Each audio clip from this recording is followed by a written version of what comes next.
Nerdy Neo on the mic tells a story. Open mic, a world of digital glory. Talking quests and pixelated dreams. Gamers journey on the mainstream. Open mic with a gaming twist. Press start and raise your fist. From consoles old to new. Every game a brand new crew. Week by week a new guest appears. Sharing love for gaming through the years. Button mashing tales of late night kills. Level up, adrenaline thrill. Open mic with a gaming twist. Press start and raise your fist. From consoles old to new. Every game a brand new crew. From pixel art to high-end screens. Open worlds and cutscenes. These questions deep they go. Discovering every game in tow.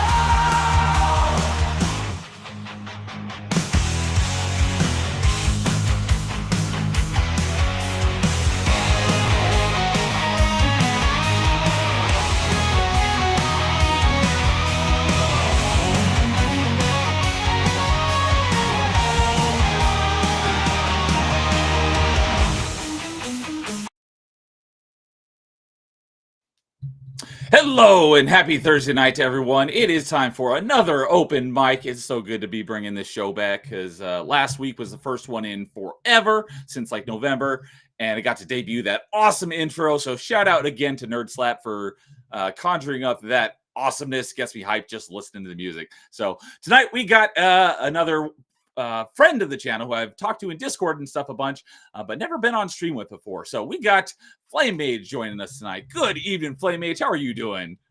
Hey, what's up, Neil? I'm doing pretty good. How about you, man? I am doing good. Been looking forward to this. I always like talking video games. So you messaged me recently, like, "Yay, not." I'm not going to take full credit, but saying that me and probably some of the other people in our sphere kind of encouraged you to kind of maybe come out of your shell a little bit. So I was like, "Hey, well, if you want to come on open mic, that's the whole point." So I'm glad you're here. We're going to talk some video games.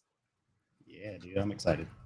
So, and we got Snap Rise, the first one in chat, saying, "Woot first." What's up, Snap? How you doing tonight? Good to see you, buddy. He'll be on a future episode of Open Mic because another friend who I don't think I've been on stream with or anything yet, but we'll be having one here in the future. So, good to see you tonight, Snap. So, well, did you have anything in particular you wanted to talk about? Because I kind of leave it up. If you want to bring a topic, you're welcome to. If not, I've got, it's more of just a conversation. So if you don't, that's perfectly fine as well. Nothing too specific, but I'll show you one of these things I brought. It's got some show and tell.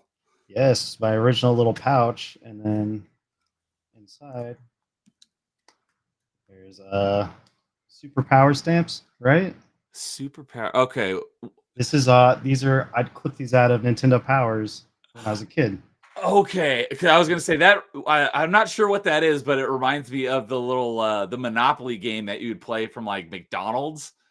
What were the super power stamps? I forget. That sounds familiar, but it's been so long since I've seen them.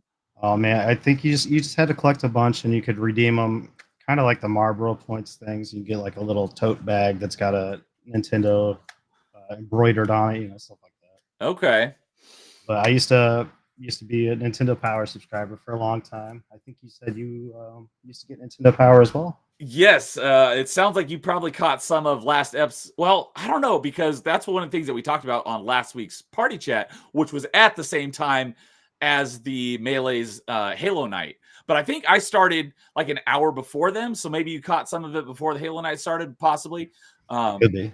But yeah, we talked about our favorite video game magazines because that was the topic that Extra brought up for party chat. Because whenever a guest comes on party chat, I give them the option to suggest a topic, and he's like, "Let's talk about video game magazines." So that's what it was. I was watching that right before Halo. Okay, that makes sense. So yeah, that was because what I usually do is not only do I offer the guest the option to suggest a topic, I always have their topic go first. And so since I started at 6 and they started at 7, that definitely makes sense. You were able to catch some, if not all, of that conversation. So yes, I went and fished out that day from my storage a few of my video game magazines, and I actually put them right there. Those up on top Okay. are a couple of episodes, issues of my official Xbox magazine, and then the ones below it were some of my Nintendo Powers. I still got more in storage, but I put some of them up there. Yeah, dude, I had a stack that was maybe this big or something, or a little bigger. It was maybe 2 or 3 years, and but I was moving too much, and one day I just chucked them in the dumpster. And I wish I had them still, but I've got a good chunk of my old gaming magazines, but I'm sure there's a lot more that I actually tossed just in moving or like trying to make more space. But I still got a decent amount of them.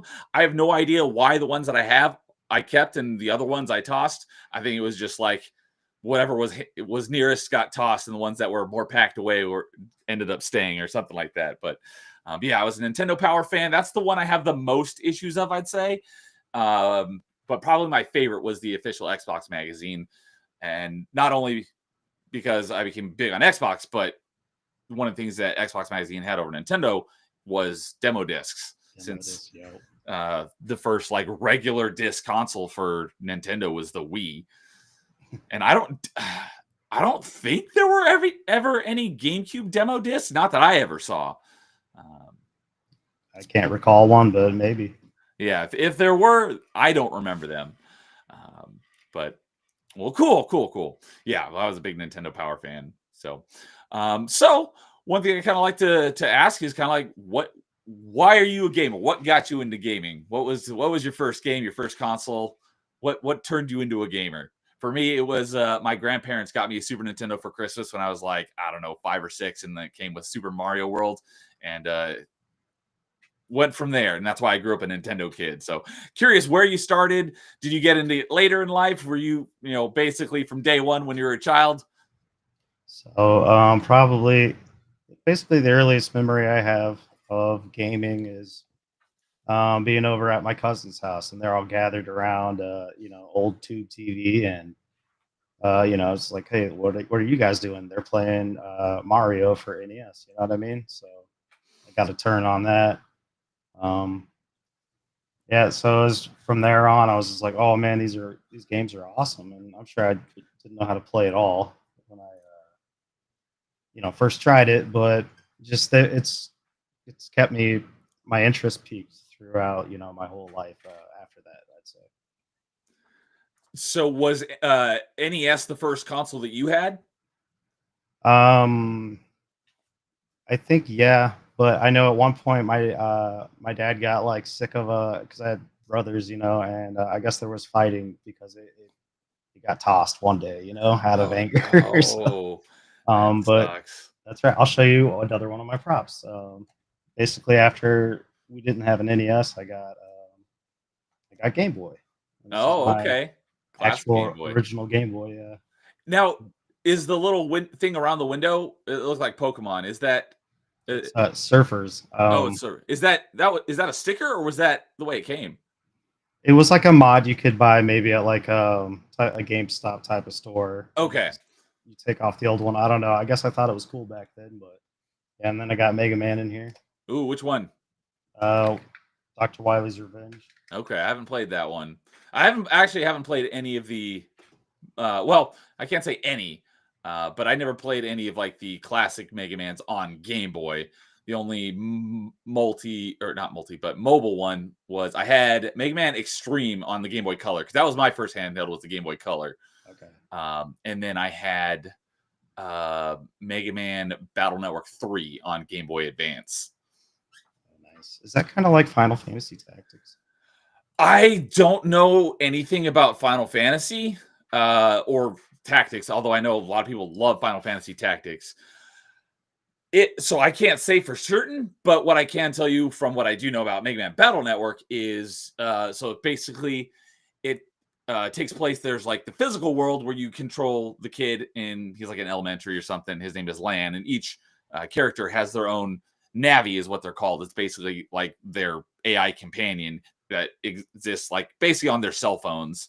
And so Lan's is Mega Man, And so they can jack in their phones to different computers and stuff. And then you switch to going into the digital world and you're controlling Mega Man and you're running around, fulfilling quests and stuff, trying to, go through the storyline. But when you're in the virtual world or in the internet or whatever, you'll be running around and it'll be random encounters. So you don't see an enemy and you're just running along and all of a sudden you go into a battle and then it switches to there's a 3x3 grid on each side. You have your squares and they have their squares. You can move around in real time and shoot, and you line up battle chips that do like special attacks.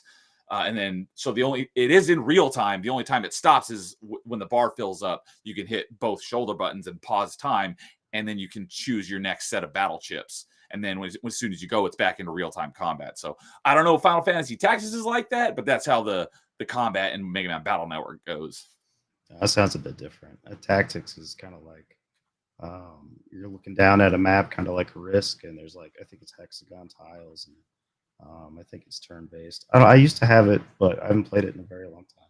But Okay. what you described sounds more like kind of almost like an Earthbound with a game board, real-time game board thing.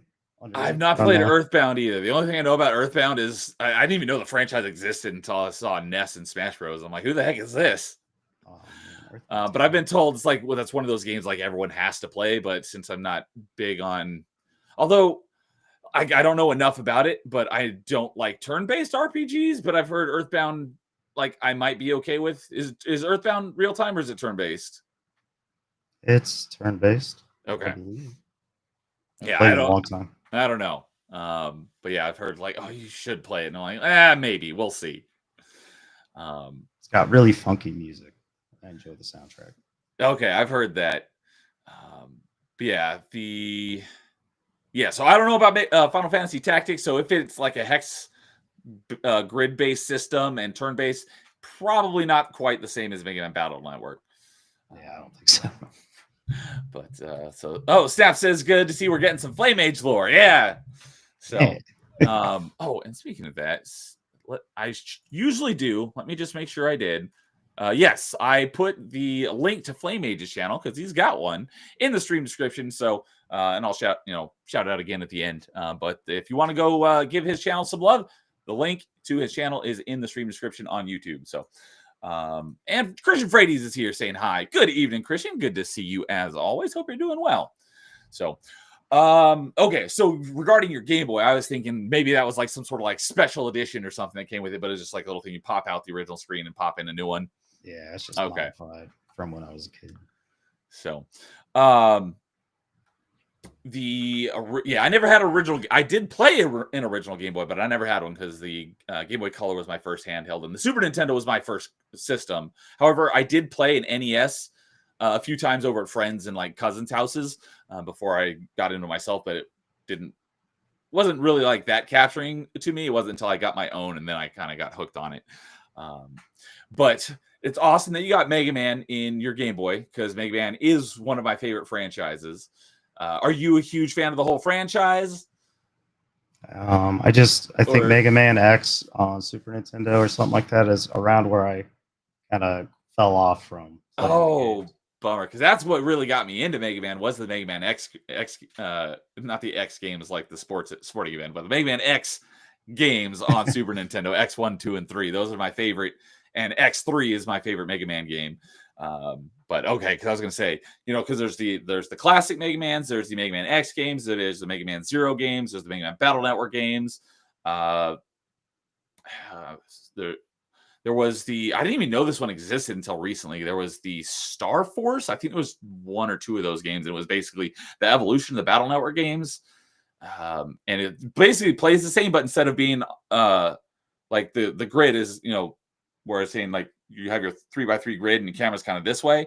In Star Force, the camera is actually behind you. It's almost like an over-the-shoulder thing. But I never played that one. I didn't even know that existed for a long time.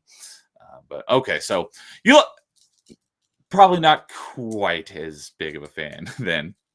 I loved it when I played it, but yeah, I didn't keep up with the series. So did you play a lot of the classic Mega Mans then? Yeah, a bunch of the regular Nintendo ones. Okay. And then that Game Boy one. Did you have a favorite of the classic ones? Did you play because it was 1 through 6 was on NES. Which ones of those did you play? I think maybe Mega Man 2 or 3, but I couldn't remember which bosses those contained. Yeah, I couldn't either, but 2 and 3 are usually like if you like I said, Mega Man X is my favorite, but the people who are like diehards for the classic Mega Man, it's always between 2 and 3. Mega Man 2 and 3, those are always everyone's favorite. So like DJ Axis and Cherrick Seeks, they love those ones, and those were the first ones. I played Mega Man 2 again not too long ago on Cherrick's channel because we did a race and run with the three of us, and I hadn't played 2 in like forever, so I had like no idea what I was doing, and I like was by the time I beat like the second level, because first I had to get my controls fixed because they were all wrong, so I spent like 10 minutes fixing that, and then by the time I got through like 2 levels, they were already both at like Wily at the end of the game. But yeah, so I was like, well, just wait till we get to Mega Man X. And so after that, we did an impromptu Mega Man X, and DJ actually beat me, but it was very, very close. He was only a few seconds ahead of me, but that was fun. So, okay. Well, do you have a favorite franchise? Oh boy. Diablo. Diablo. Okay. I know I would have liked Diablo if I had gotten into it. I just never had the chance. Have you played all 4 of them? Yeah. Most Which one is your favorite? I mean, D2 is just the most well built, but I don't know. I've put in a ton of time into D3 as well because I think it's pretty good. So, but D2 wins for sure. Okay. What were your thoughts on by D? I always think of Destiny because that's like I was a big fan of Destiny, right? But Diablo 4. I know there's a lot of I don't want to say controversy, but it was kind of mixed reception. How were you on bad? Diablo That's 4? what they say. Were you on that train as well? You weren't a big fan of Diablo 4? So was it okay? This here on my wall is it's the map for the world of D4. I played it from day one just because I love the franchise, but was I disappointed with it for sure? It's gotten a lot better. I played season 0 through 5, and then they just had 6. That's when they did the Vessel of Hatred expansion. Oh, okay. I was just about to ask you about that because I remember that getting announced, but I wasn't sure if it had come out yet. Yeah, I bought that, and then I made a Spiritborn. I played it to like level 13, and I have not touched the game since. We're on season 7 or 8 right now. 7, I think. Okay. And what platform were you playing it on? PC. PC. Okay. Are you PC Master Race? Oh yeah, for sure. There's a skateboard deck on my wall that I had printed. It says PC Master Race. So, yep. So were you a skater then? For a little while, I tried to learn it, but I wasn't great at it. I ended up selling my skateboard to a kid I worked with like a few years later. I wanted to get into skateboarding because I was a huge fan of the Tony Hawk games. Tony Hawk's what got me into it. Yep, I was going to say, I'm assuming that's why you're a big Tony Hawk fan as well. I never got a standard skateboard, so I never got into like the tricks and stuff. But I did end up getting a longboard. That obviously that wasn't for like tricks or anything, because you don't really do tricks on longboard. But that was more for just getting around in my college days. Nice. So I had that for a lot of years, and that was great. I always wanted to go do like the actual, like, not competitive longboarding, but like the people like go up into the hills and they'll like ride their longboards down like long roads for like, it's almost like a ski run, but on road. And they're like, they like, like turn the board like almost completely like perpendicular to the road to like, and they do like slides. I'm like, I don't really know how they do that, but I always wanted to get into it like that way, but I never did. But every once in a while I'll see those videos pop up on YouTube. People like just going down these long roads for like, they're like 10-minute videos, just like riding super fast on their longboards. Like, that looks like so much fun. Yeah, dude. On NES there was a game called Skate or Die, I think. I've heard of that one, but I've never seen it or played it. I played it quite a bit when I was younger, and I think they had an event that was like slalom, and I think that's what that is when you just race downhill. Yeah. So the closest thing for me is I'm a big snowboarder. So oh, really? I've got that kind of probably filled that gap for me, was all this the snowboarding. My parents, or my dad, because he's a big skier, got me in. He took me skiing when I was a kid. I didn't like it, and then first chance I got to try snowboarding was in 6th grade, and I took to it like that, and been doing it ever since. Although haven't been doing it a lot over the last few years. Like before this year, I'd gone like twice in the last decade, because getting just like time and how expensive it is. But fortunately, this year I've gone 3 times already this year, so it's been great. I just went last week. So, were you ever into snowboarding? 1080 snowboarding, the game, right? And SSX, but no, not real life. Okay. Yeah, I never had 1080 snowboarding, but I did play it over. So there's one friend of mine. He's responsible for a bunch of games, both games and platforms that I've gotten into. He's responsible for me getting into N64 and Zelda, and also for me, he's responsible for me getting into Xbox and Halo. And he was big. We'd go snowboarding a lot as kids. And where was I going with that?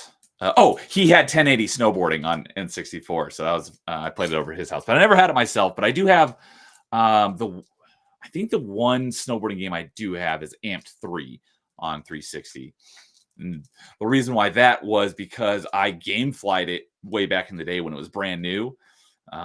Because I'm a big fan of snowboarding, and I did everything except for one achievement, which was get golds on every event, which is kind of time consuming because there's like 7 or 8 mountains, and there's like 100 events on each mountain.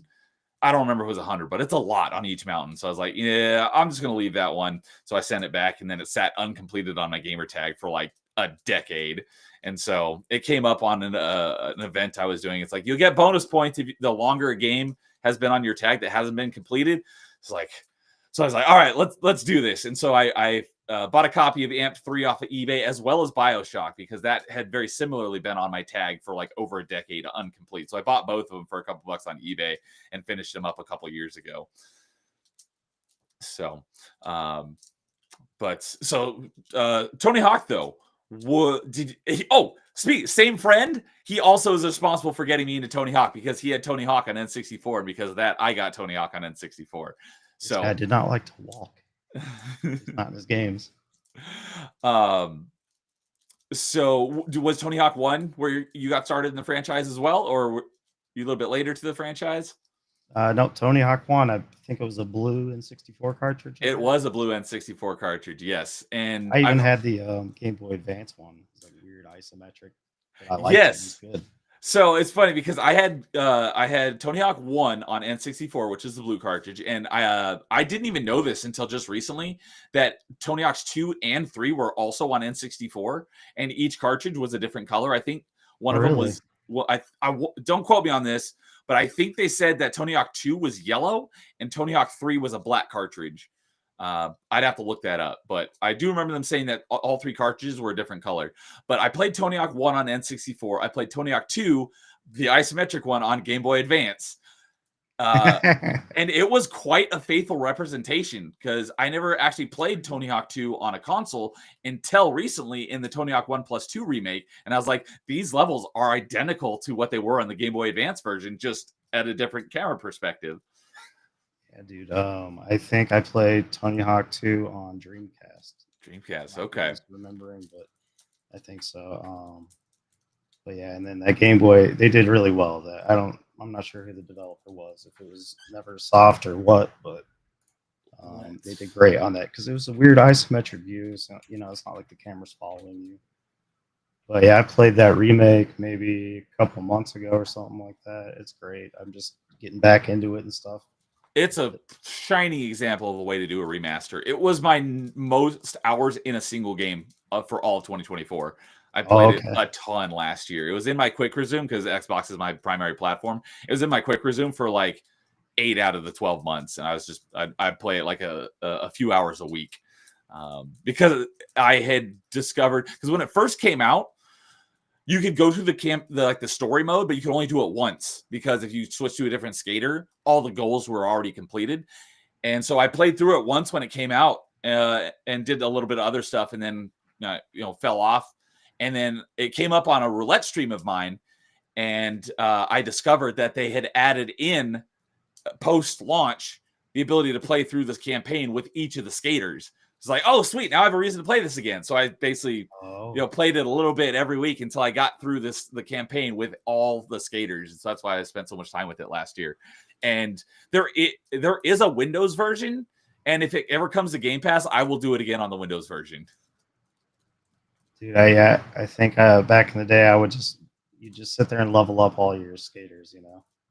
Yeah, there's 2 achievements I have left in the 1+2.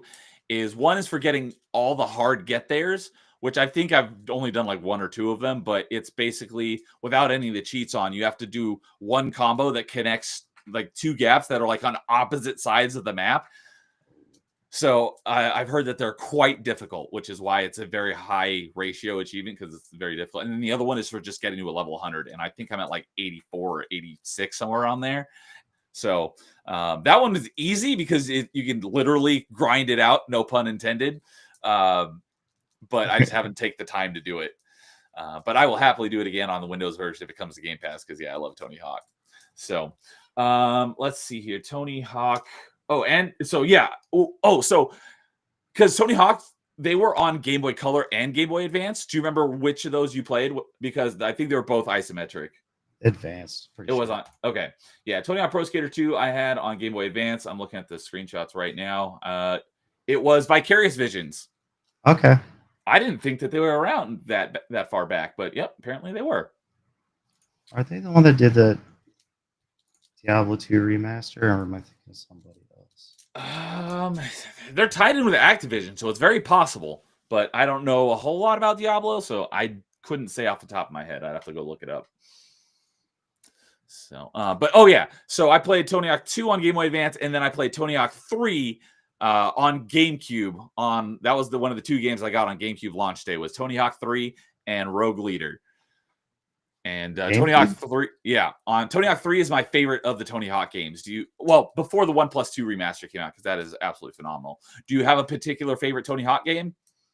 Yeah, it's probably number 3. Number 3, all right, because a lot of people say Tony Hawk 2 is their favorite. That's what I think their music was maybe better on 2 for me, but I feel like 3 was it felt like next gen. Yes, and I think they had this in. It might not have been in the mobile versions of Tony Hawk 2, but I think on the console versions they might have had it. But I can't say for certain. But I know on 3, because I unlocked it myself. But they had some really cool unlockable skaters in Tony Hawk 3. There was Darth Maul and Wolverine. That was pretty cool. I know one of them had Spider-Man. I want to say that was Tony Hawk 2. I don't remember if that was on the mobile version, but I'm pretty sure that was on the console version. And then I want to say Tony Hawk 4 had Jango Fett. So sounds right. I know I played 4, but it's been a long time. Tony Hawk's got some great special characters. And while we're on the topic, it's been rumored for a long time, but we've gotten a lot of it's almost like a confirmed rumor at this point. Not quite, but it's very, very, very likely, just as of like this last week, we're going to be getting a Tony Hawk 3+4 remake. Yeah, there's a website with a timer or something, right? Yeah. I haven't looked at it myself, and the timer, they didn't say exactly what it was, but it's very strongly hinted that it's going to be Tony Hawk 3+4. I hope so. I'd probably play it. Oh, I would absolutely play, because I never actually got a chance to play Tony Hawk 4. So I would love to. But what I thought would be perfect, and I actually got this idea from Dude1286, because like I just said, I hadn't played 4. Because Tony Hawk 3 plays just like 1 and 2, where you go into a skate park or something, and you've got like 2 minutes to complete all the objectives. Tony Hawk 4 actually changed the way the game plays. Is there's you have kind of like this semi-open world, and you go up to NPCs and they give you missions, and those missions might have timers on them. So it kind of changes the gameplay style. And I think they took that and did that with the Tony Hawk Underground games, which I've heard from a lot of people. They love the Tony Hawk Underground. I never played the Underground games either. But Dude said what they should do is take Tony Hawk 3 and do it as a DLC to the 1+2 remaster, and then do a separate remaster collection of Tony Hawk 4 and the 2 Underground games, since those ones all kind of play similar. Yeah, it's the way they mash together 1 and 2 would make you think that 3 and 4 mashed together would feel weird, maybe. But Yeah, either way, I'm all for it. More Tony Hawk, inject it right into my veins. yeah, Tony Hawk with ray tracing or something. I'll do it. Sounds Yeah. good. The and Tony Hawk 5, from what I hear, we don't talk about that one. I heard it was absolute garbage. Did you ever play that one? No, I think 4 is the last one I actually played. Okay. So for me, it was 1, 2, 3. I didn't play 4 or the Underground games, but I did play American Wasteland. That I don't remember if that was a 360 launch title, but it was out very early in the 360 lifespan. It was okay, not great. And then I played Tony Hawk Project 8. That one was pretty cool. They kind of, I don't remember if the first Skate was out by then. I want to say it was, because they kind of took a little bit of inspiration from Skate, because they added in this mode where in the middle of, getting air, you can click both joysticks and it goes into slow motion, and then each joystick controls one of your feet. So you can, and it zooms in on like your feet and the board. And so you got to use your joysticks to throw the board around and do cool tricks, which I think they were inspired by that from Skate. But I never played any of the Skate games, but I know a lot of people love the Skate games, but I love the arcadiness of Tony Hawk rather than the more realism of the Skate. I did play the demo though. Did you ever play any of the Skate games? No, I haven't. But I was gonna say that that's one of the nice things about Tony Hawk or like driving games is like you can just kind of hop in and have fun for 10 minutes and then do something else. Yes, and that's why it was a perfect game in my quick resume all year. Hop in for a few minutes, do 1 or 2 runs, and then hop out. It's not like, although there is the one more turn essentially syndrome, but for that game, it's pretty easy to be like, no, I'll do it later. It's not like a very open RPG where there's no real like stop and go points. So yeah, it's perfect for that. So catch up on a little bit here on chat. Staff says also I see Flamage has an Ibanez. I don't know how to pronounce that, so sorry. I don't know much about music. Ibanez. Okay, I did get it right. Guitar on the wall. So Stat must know his guitars. It would be cool to learn to play guitar, but I don't think it's ever going to happen. For me, my instrument was not that I ever played real instruments, but my instrument of choice was drums, and that's because of Rock Band. I played trumpet and baritone and marching band, but I'm still learning guitar. Okay. So I'm not very good. Well, it's a cool looking guitar. So Christian Frady says, have you heard of Cat Scratch? It's an extremely fun Nicktoon from the creator of Earthworm Jim. I know Earthworm Jim. I have not heard of Cat Scratch. But Christian's always coming with like these very obscure references to things that most people probably don't know. So no, I've not heard of that, Christian. But Sal says, yeah, tell us about your 4090 Flame Age. Do you have a 4090? I do. It's really nice, man, because I was using a mid-range PC for like a decade, and most new games I just thought, well, I can't run it, so it was when it was time to get a new one, I overdid it a little bit, but I'm happy. Went all out. It should last a good while. Are you going to upgrade to a 50 series right away? No, it's probably at least the 60 series before I consider changing anything. Yeah, that makes sense. So, does a 4090 crank up your electric bill? Technically, I'd imagine. Yeah. It's not as bad as that 5090 though. I can't think of the TDP off my head, but it's like it jumped up a lot with the 5090 to like the limits of their spec for the 12-volt high power.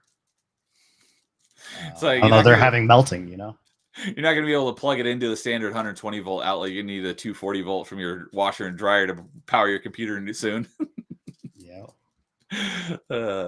Snap says Gamefly. Now that's a name I haven't heard in a while. Yeah, they still exist, and they still have good deals on physical, physical used games.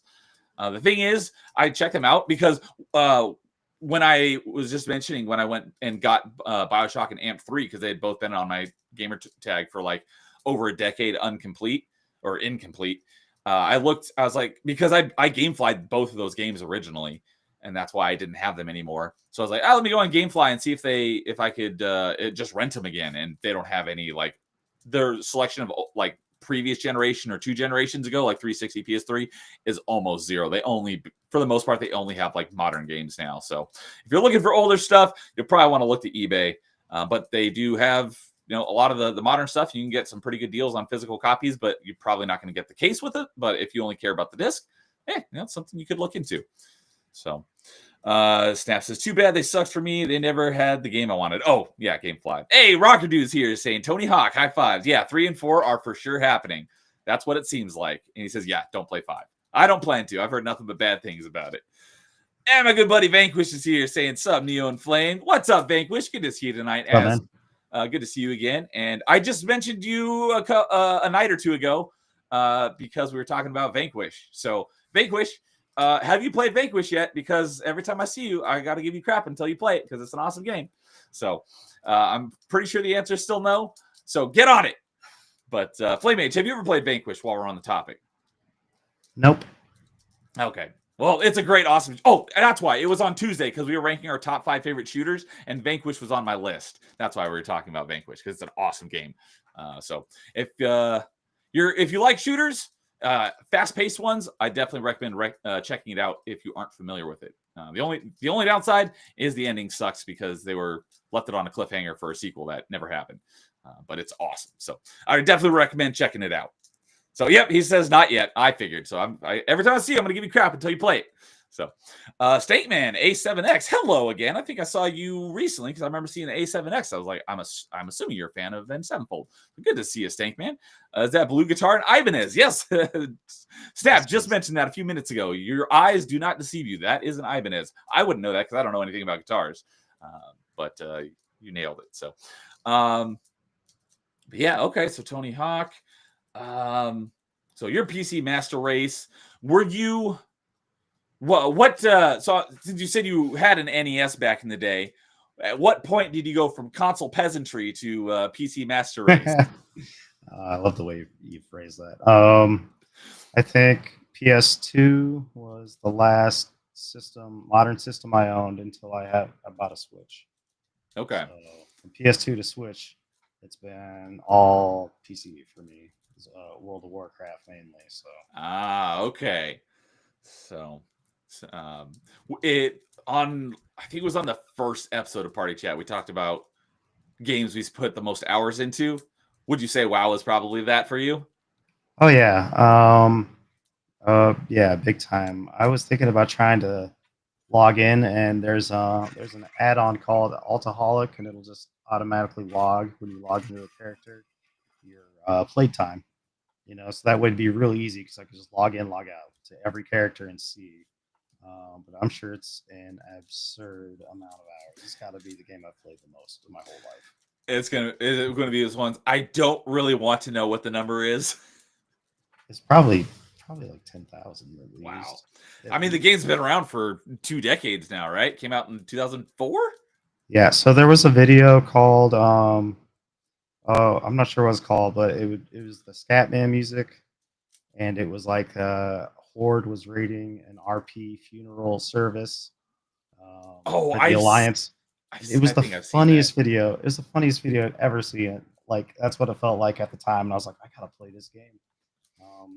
So I started in vanilla, but then I played all the way to Legion, and somewhere around 10 years maybe, but there was a couple gaps in there. Okay. Yeah. So for me, my number one most hours in a single game is the first Destiny. I never actually played Destiny 2. But I did keep all 3 characters, Hunter, Titan, and Warlock, up to like top specs until the final DLC came out. Because I'm very frugal and patient. So, and the last DLC was like $40, I want to say. So it was more, I think it was more than like by a significant amount than any of the other expansions. So like, well, I'll wait for it to go on sale. And I waited for like 5 years, never went on sale. So I was like, oh, fine, I'll buy it. And it's still never been on sale. So, so I played that for a lot of years. But for me, the game that I've played the most consistently for the longest period of time is my favorite. That's Mass Effect 3, because I play the multiplayer on that quite regularly. I've probably played it like 6 times just this month. And yeah, I do Mass Effect Monday once a month. So if anyone ever wants to join me for that, you are welcome to.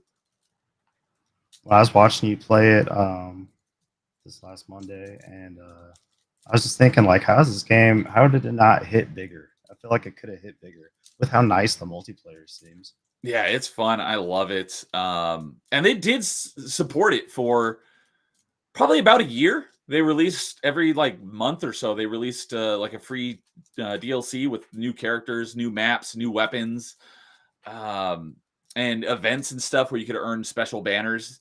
And it was like Still do community. that? No, they basically did that for about a year until they stopped. But it was really cool because they were like community events essentially. Like they were weekend events. So like if the community can kill like 1 million brutes over the course of like 72 hours, or like extract 300,000 times, meaning make it to the last wave and extract or whatever, then there was like community bonuses, which were pretty cool. So I wish they kept that going longer because that was a lot of fun. And the multiplayer was in Mass Effect Andromeda as well. I played that one for a couple hundred hours as well. And the combat in Mass Effect Andromeda is pretty great. That's the one, like the best thing about it. But they had zero post-launch support. Whatever was in the game on launch day is what was in the game both for the campaign and the multiplayer. But the thing that would keep the game alive would be the co-op multiplayer. But they never released any DLC for the campaign or maps or characters or anything for the multiplayer, unfortunately. But it was still pretty fun. But I went back to playing 3 because there's more people. Well, I can't say that because I don't think I ever really had any issues finding groups of people to play with randoms on Andromeda. But the main thing is that the characters, because in multiplayer you don't actually pick your powers like you do in the campaign. The multiplayer characters all have 3 predetermined powers, and you just get to pick which ones to spec your skill points into. So you can, you have a set limit of points. You can't max out all the skills. So you have to choose how you want to build your character. And the powers that were on the Mass Effect 3 multiplayer characters are way better than all the ones that are in the Mass Effect Andromeda multiplayer. So that's the main reason why I went back to basically stick with Mass Effect 3 multiplayer. So have you, not necessarily the multiplayer since it was only in Mass Effect 3, but do you have any experience with the Mass Effect franchise? Just the first one. I beat the Mass Effect 2. 2, okay. I beat Mass Effect 2. I tried Mass Effect 1, but just at the beginning, and I saw there was an inventory system, and I was like, nah, I'm good. I loved Mass Effect 2, though, and then I've only played Mass Effect 3 multiplayer. Okay. Yeah, most people, because Mass Effect is my favorite franchise, Mass Effect 3 is my single favorite game.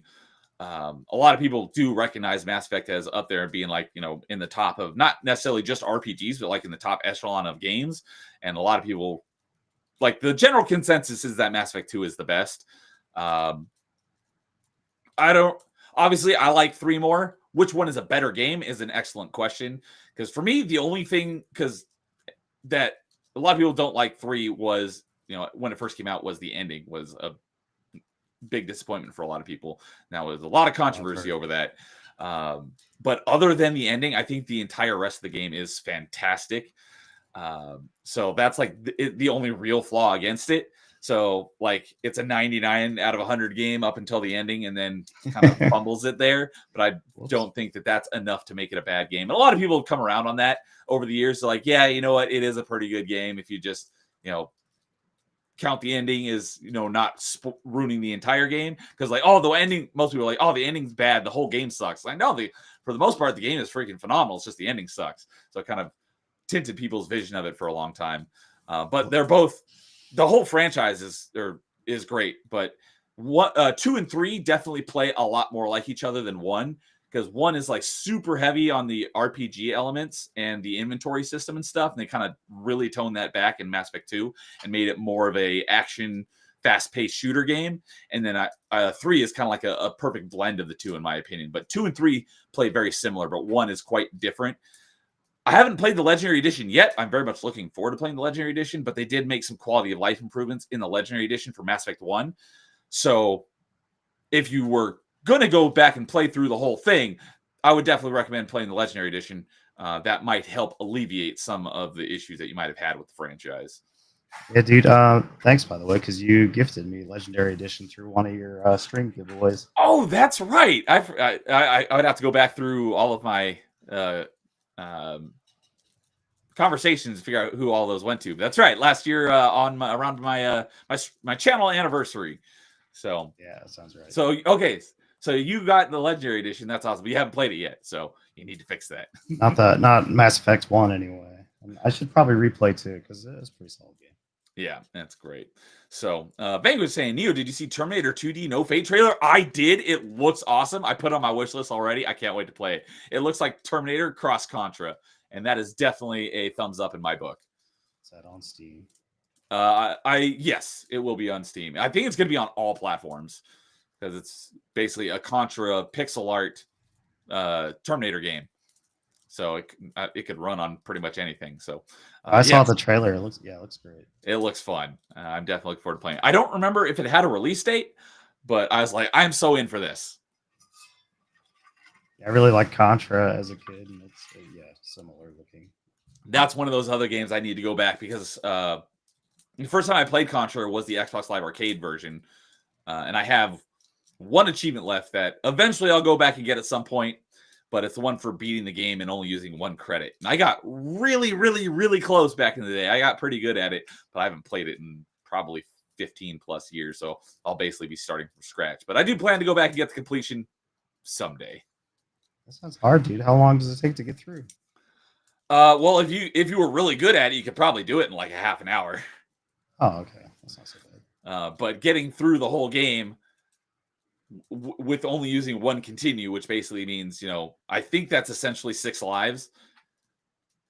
And, it's a 1-hit kill. And how many, it's a bullet hell game. So getting through it in 6 lives essentially is quite difficult. So, hey, Insidious Bliss is here as well saying, yo, what's up, Bliss? Good evening, buddy. Hey, Hope Bliss. you're doing well. So,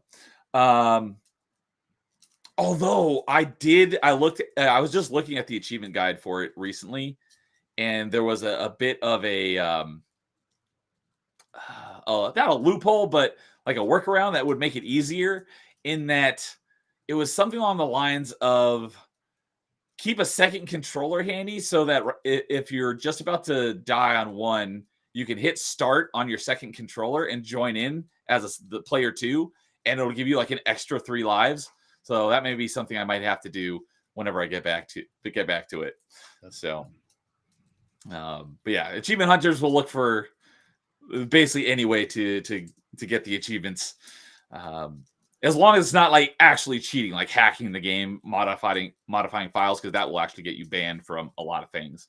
But if it's like an in-game thing, then that's perfectly fine. So gotta cheese it, man. I hunted achievements, and wow, I mean, I'm pretty over it now, but I used to be big into collecting achievements, and some of them you'd cheese, some of them you'd be online, and your buddy would be like, "Dude, if you kill this boss, for some reason it's giving out the achievement today." You rush over there and do it. That'd be like the closest I came to cheating, but it's just cheesing. Yeah. Cheese a few. One of the biggest things, especially is for like older games that like the multiplayer is like completely dead. It's you basically have to get a group of people together who are solely going for the achievements and like taking turns getting kills or whatever. Or if it doesn't require too many people, you can double box it, where if you happen to have like 2 copies of the game and 2 Xboxes, you could control like both sides of it. I've never done that, but there's a couple games that I could do that with because I've got like the digital copy, so I can use it on both my Series X and my Xbox One. But I'll probably like the one that I would consider doing it for is like the one achievement I'm missing in Rainbow Six Vegas, which is for getting the highest rank, which you can easily do that, but you have to leave it your Xbox is running like it's like, I don't know, like 300 hours or something just to grind out the XP required. And I'm like, I'm not doing that.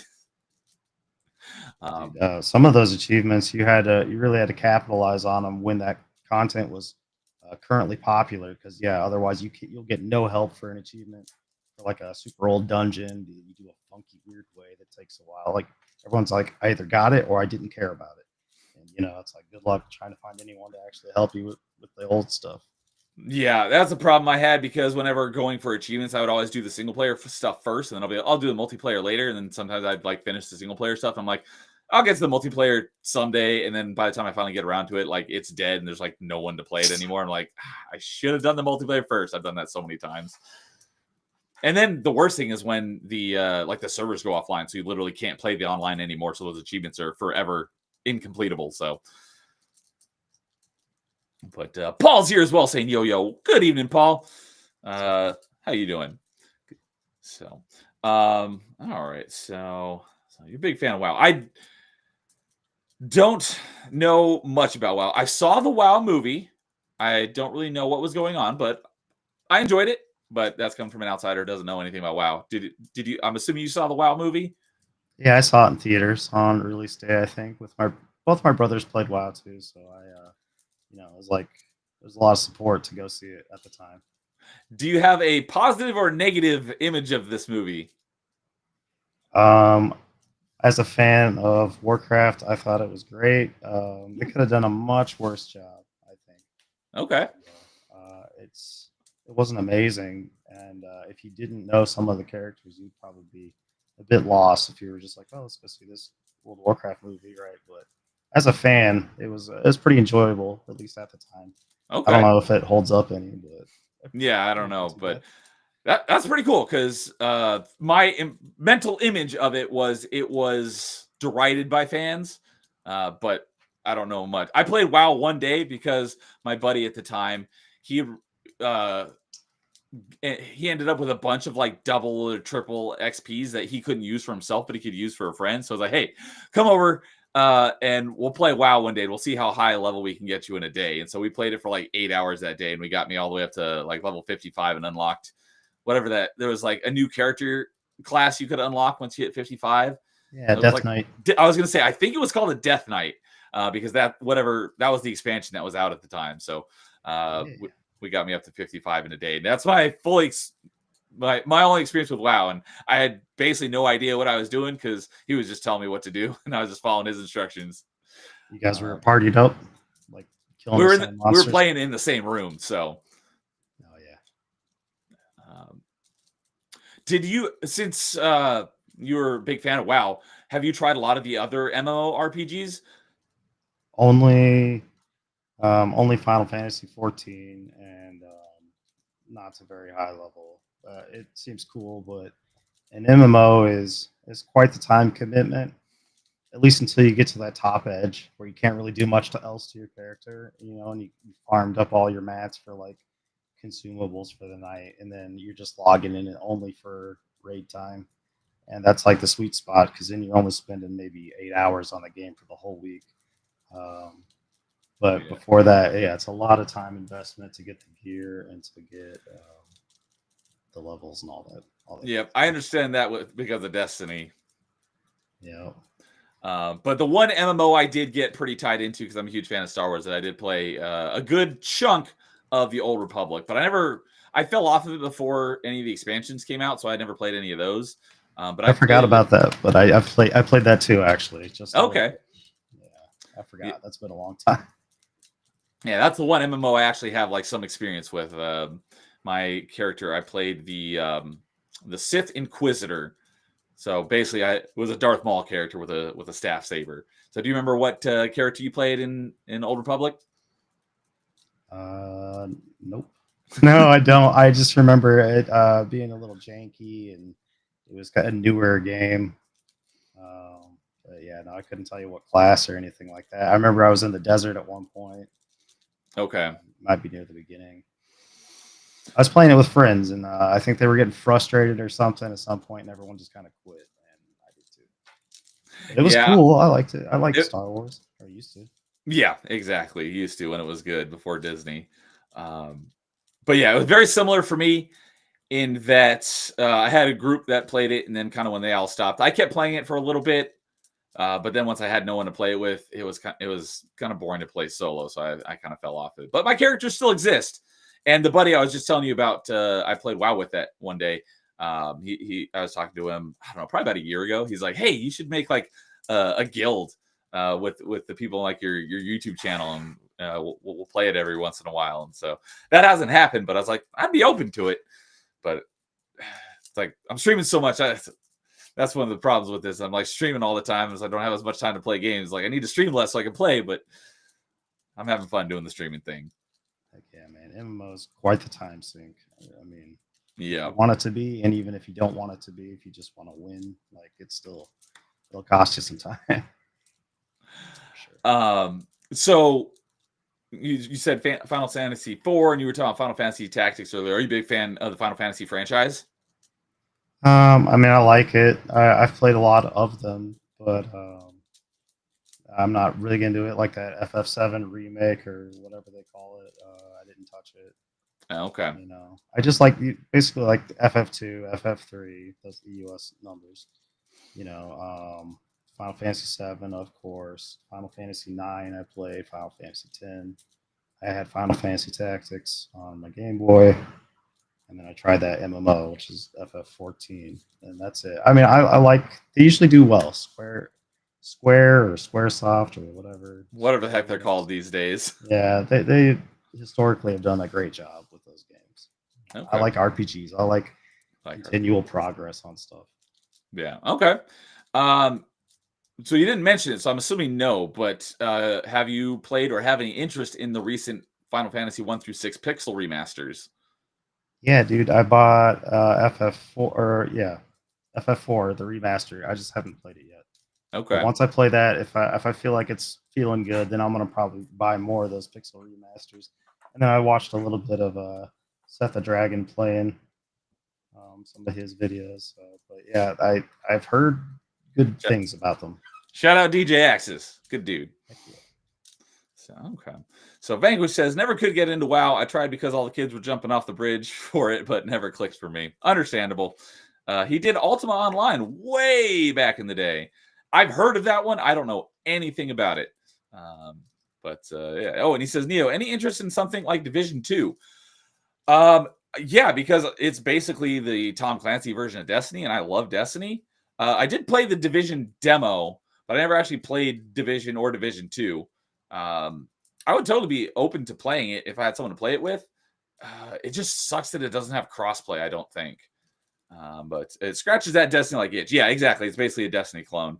I had 100 hours when it came out. Been really, I'm assuming you left out the word wanting, but been really wanting to get back into it.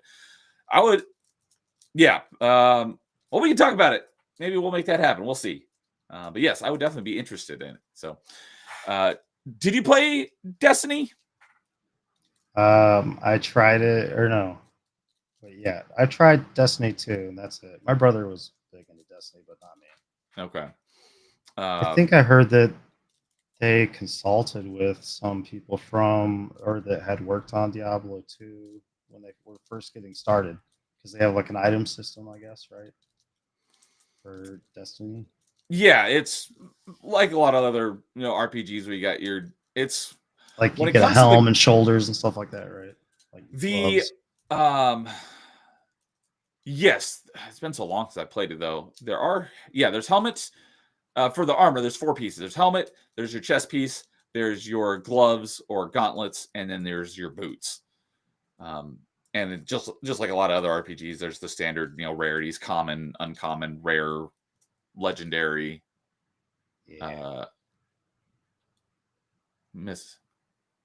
exotic. That's the highest tier. And then same for the guns. And there's a bunch of different classes of guns. So, I'm guessing probably not. Did you ever play The Division? It's a Tom Clancy game. Yeah, it's just like Destiny, where it's a looter shooter and a squad base. But it's a Tom Clancy takes place in New York, basically after like a virus like wipes out a lot of the population. And I've seen gameplay of it, but no, I haven't. I've never played The Division. Okay. Yeah, since it was like a Destiny clone, I love Destiny. I was like, I would definitely be interested in playing this. I played the demo, but I was like, I've already got Destiny, and if I had someone to play it with when Destiny came out, because most of my time in Destiny, I was playing it with at least one other person, if not 2. I had a pretty regular group, but they weren't really interested in doing The Division as like another one of those games, so I never really got into it. But if they had wanted to, I totally would have done it. And I like a lot of Tom Clancy games, so definitely up my alley. Have you played many of the Tom Clancy games? Since there's a lot of different franchises in the Tom Clancy video game, family tree, essentially. Right. I'm sure I've played 1 or 2 of them. Maybe I want to say like Rainbow Six Siege or something. Okay, that's one of the more recent ones. Yeah, it's been a long time. I don't remember. Not really. Not enough that it left an impression on me. You know what I mean? Okay. I was just talking about Rainbow Six Siege with someone just within the last couple days, because I didn't play Siege, but the reason why was I want to say it was static after Bloodbath. We were talking about Rainbow Six. Because I love the Rainbow Six Vegas games. Vegas 1 and 2, those were awesome games. And then Rainbow Six, I just forgot the name of it. The one you just mentioned. Siege, yeah. Siege was the next. I think that was the next one, and it took like a completely different. It's basically a multiplayer shooter. There's like no campaign to it, so they kind of changed the gameplay formula and stuck the Rainbow Six name on it. And I was kind of disappointed with that because I have no interest in a multiplayer shooter. I like the tactical shooter of you and a couple squad mates versus the AI. I would play like Counter-Strike. You ever play that? I played that for a short period of time, way back. But yeah, it's like a more fast-paced version of that, but with skills, from what I've seen. I know you played Half-Life because you root for Opposing Force or whatever. Yes, Opposing that was Force one of my. That was one of my favorites too, growing up. Just Half-Life in general, or like specifically Opposing Force? Specifically that one. That one felt like the coolest of the ones. I played like that and Blue Shift, I think it was called. Yes, Blue Shift was the one where you play as Barney the security guard. That one wasn't that good. Yeah, and I feel like I'm missing one other one, but then I played base Half-Life. Because when it came to like the actual like story of Half-Life, there was Half-Life, then Blue Shift, and Opposing Force. The other one was the original Team Fortress, but obviously that wasn't like that was just like a mod for Half-Life. Okay, that wasn't actually like a continuation of the story or anything. But yeah, like I loved Half-Life, and I think I liked Opposing Force even better than I liked the original Half-Life. So it's a great expansion, and those old games go on sale for like pennies on Steam. So if you don't have Opposing Force and you liked Half-Life, I definitely recommend it. They put out it's like Half-Life Remix or RTX, whatever, and it's like all ray traced up and stuff. It's pretty interesting. I'll have to check that out. I did recently buy. Recently, it's probably been like a year now. But because the PC I'm on, I've had because the previous PC I had was not gaming capable, and I had that for probably about 13 years before I built the one I'm on now, which I've had for about 18 months now. I built it in September of 23. Okay. So this one is actually gaming capable, and so I've been building up a little bit of a Steam library finally, and so I bought Black Mesa. I've started it. I think I basically did the big event at the beginning of the game that causes everything to go wrong, and I haven't played much past, so I've barely started it. But that's another one where I'm looking forward to getting back to and playing through in its entirety to see how it compares to the original. Have you played Black Mesa? I'm having trouble picturing. The name sounds so familiar that I feel like I have. It's not like Half-Life 2 though, right? No, so Black Mesa, it was a fan-made remaster of the original Half-Life. Maybe I have it. And made in like the newest Source engine at the time. So it I don't know if it's got ray tracing in it, but it looks really good. And one of the biggest complaints that a lot of people had about the original Half-Life was the Zen part at the end was kind of crap. So I think they cut some of that down and kind of made some quality of life improvements, and it looks really nice. So I've started it, but I'm looking forward to playing through it in its entirety at some point. But yeah, so and that was the thing is instead of Valve like pulling a Nintendo and like filing a cease and desist of these fans making this fan-made remaster, essentially they basically, I don't know the specifics behind it, but they either like bought the project off of them and published it themselves, or they're like, here, we'll pay you to finish it up and you can publish it under our name once you're done with it. So Valve give them a big thumbs up for that and letting being power to the fans, essentially. Yeah, dude, there's plenty of room for win-win situations and with mods that are popular, I feel. Yeah, a lot absolutely. Of them get like legally blockaded, and that's really too bad. Yeah, Nintendo could definitely learn something from companies like Valve rather than shutting down anything that even remotely hints that it could be somewhat related to a Nintendo product. And then Valve basically backs these guys and like, yeah, go ahead and make our game better. So, yeah. So, let's see here. Vanquish says, I love Destiny 1, try to get into Destiny 2, but just could not get into it for some reason. I played the Destiny 2 demo and I didn't have a problem with it. Just like, I was like, I don't need another, 1,000-hour plus game to get hooked into. And I was like, because basically from like 2012 to like 2017 or 18, I basically played 3 games. It was Destiny, Mass Effect 3, which I'm still playing, and Skyrim.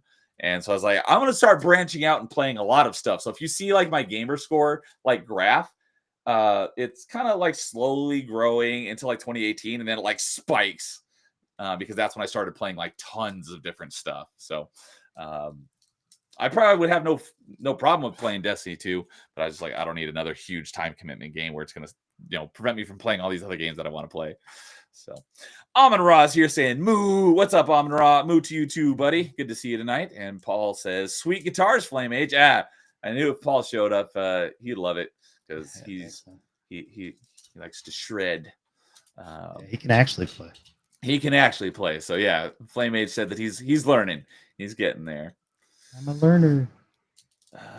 Bliss says DJ is streaming, but he wanted to pass along his regards to you both. Oh yeah, I know. I saw him go. Oh, that's right. I saw him go live like right before I did, and he's playing a game that I'm very much looking forward to checking out. I have the demo, but I don't know anything about it other than I saw a short, like 30-second clip of the game, and it looks pretty awesome. It's called Blade Chimera, and it's a Metroidvania, which is what caught my interest. So I have a bunch of Metroidvania demos on Steam downloaded that I will probably be doing at some point. I'll probably do another Metroidvania Monday where I just play a bunch of Metroidvania demos, which is something I did. I think I did that back in December one night because I was in between.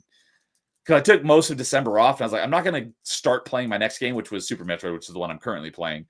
And then, play it once and then not play it for a month. So I was like, instead of starting now, I'll start Super Metroid in January. And so I was like, well, since this is going to be my last one for the year, I just did a bunch of Metroidvania demos. So I'll probably do that again at some point. And Blade Chimera is one of them. So I'll have to go back and check out a stream to kind of get more familiar with the game. So, Paul's saying, Flame Age, I think your mic is cutting you off. Maybe bring it closer. Paul's not only is he a musician, but he's an expert when it comes to audio. He's always helping me get my audio levels right and stuff. So always appreciate that from Paul. Vapor says, I have 514 hours in Siege. Oh, I didn't realize you were a big fan of Rainbow Six Siege. That's cool. Then it got to, I guess, sci-fi-ish with all the operators. Okay. That makes. Oh, another thing that was big disappointment was the game that was going to come out between Rainbow Six Vegas and Rainbow Six Siege was called Rainbow Six Patriots, and that game got scrapped. And I was really looking forward to it. They debuted it at E3, like, I don't know, it was like 2014 or something, and it looked really awesome. And then they scrapped it, and I was very disappointed. And then they're like, then a couple years later, they're like, we're coming out with Rainbow Six Siege. I was like, sweet. And then I looked at it, and I'm like, oh, it's a multiplayer shooter. I'm not interested. And then they did like a spin-off called Rainbow Six Extraction. It's almost like a zombie shooter. It's like, this is not a Rainbow Six game at all. What the heck is this? But the Vegas games are great. I love the Vegas games. And I think the only because the Tom Clancy games, there's a lot of different branches, kind of like we were talking about earlier with Mega Man. There's a lot of different types of Mega Man games. There's a lot of different types of Rainbow Six Tom Clancy games as well. I think the only one I've never actually touched was End War, because I'm not big on RTSs, although that was not really a franchise. It was just one game. But my favorite's the Splinter Cell games. I love the Splinter Cell games, and I would very much love to get a remaster collection of at least the first 3. So, do you have any background in the Splinter Cell games? No, I don't think so. Have you read Tom Clancy books? I have.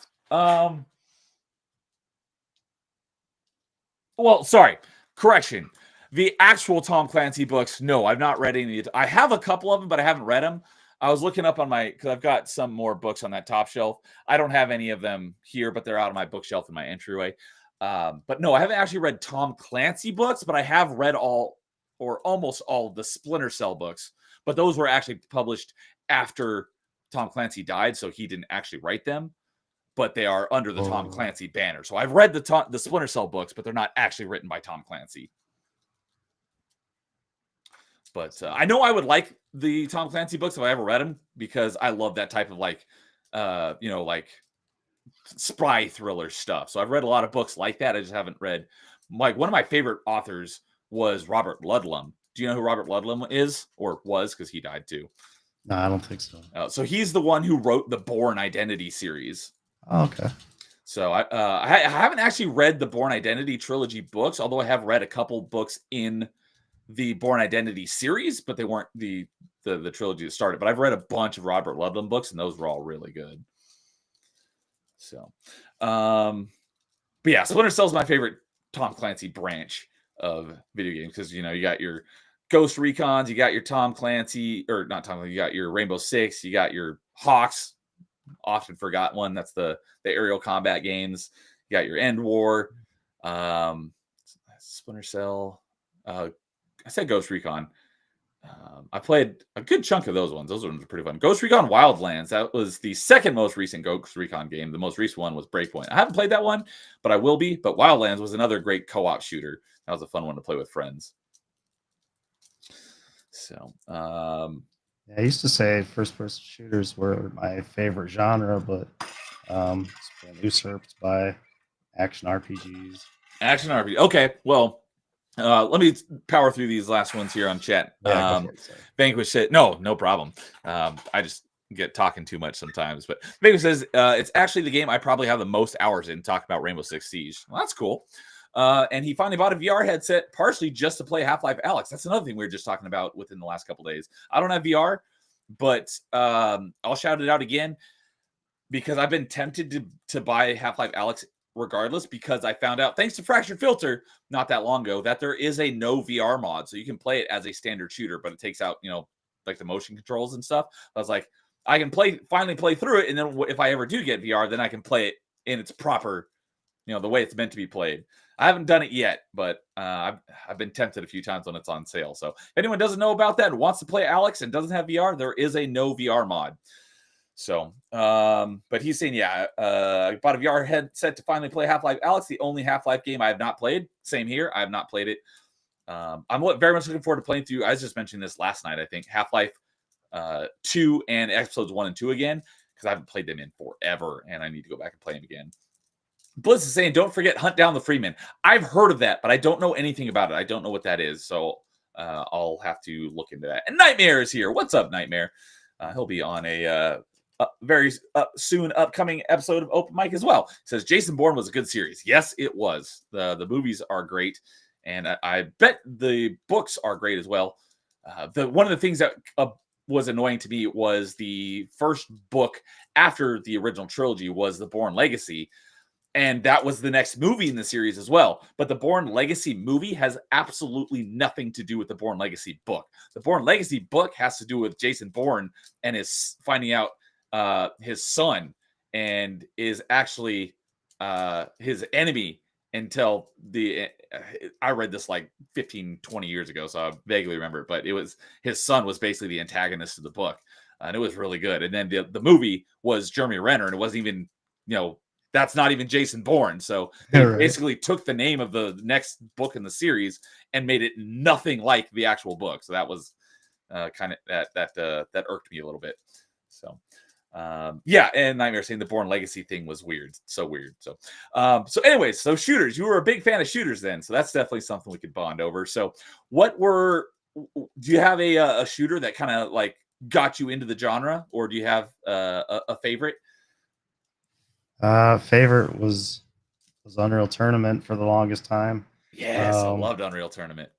I'd go over to my grandparents' house and they had a computer, and I'd play Wolfenstein 3D on that. Doom, Quake, Hexen, these are all great. All the classic arena shooters, essentially. Yeah, But yeah, Unreal. When I first started getting into PCs, Unreal was kind of like the killer game that would push your hardware that you needed a graphics card for. I had one of those 3DFX cards on one of my first computers. So Unreal series has always been like, oh wow, graphics. But Unreal Tournament I loved. I think UT 2K3. Was there a 2K4 as well? Yes, there was. And that's probably about where I stopped. But yeah, I love. There was only one more after that. That was Unreal Tournament 3. Okay, and then I'd play like GoldenEye, Perfect Dark. Yes. Shout out Battlefield my series. favorite. My Oh favorite yeah, Perfect Dark. N64, Perfect Dark, right there. It is a superior GoldenEye. Yes, thank you. What was the name of that gun where you could shoot through walls? I was literally just talking about that on Top 5 on Tuesday. The XR20 Farsight. Farsight. Okay, yep. That gun is so broken, but it's so much fun to use. It's literally like the most broken gun in all video games.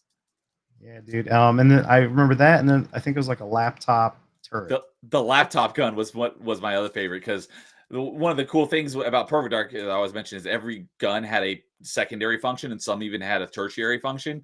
The laptop gun was just like a standard, not rapid fire, high rate of fire. No, not like a heavy machine gun, but assault rifle, like assault rifle. But a secondary function was you throw it on a wall, and it's a sentry turret until it runs out of ammo. I love that thing so much. That gun was awesome. Those are the days of split screen gaming. You know what I mean? Yep. No peeking.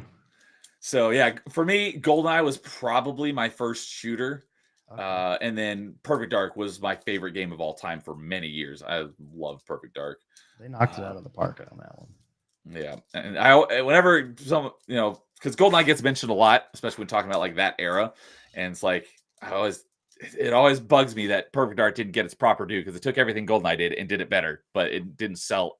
It sold like a fraction of what GoldenEye did. Did it require the expansion pack? So there were certain features that I never remember what it was, but there were certain features that you had to have the expansion pack to use. So if you had the expansion pack, you had full access to everything in the game. But if you didn't, you only had access to certain parts of the game. And I never remember what it is. It was like, it's still playable then, though. It was playable. I want to say if you didn't have the expansion pack, you were basically limited to multiplayer and like very limited on options. Like you couldn't do any bots. You could only do like split screen. Whereas if you had the expansion pack, you had all the whole suite of multiplayer options with bots and all the different stuff. I could be wrong. I remember there was a graph that showed what you could and couldn't do. I'd have to pull it up, but it wasn't required to play. But if you wanted to get the full experience, you had to have it.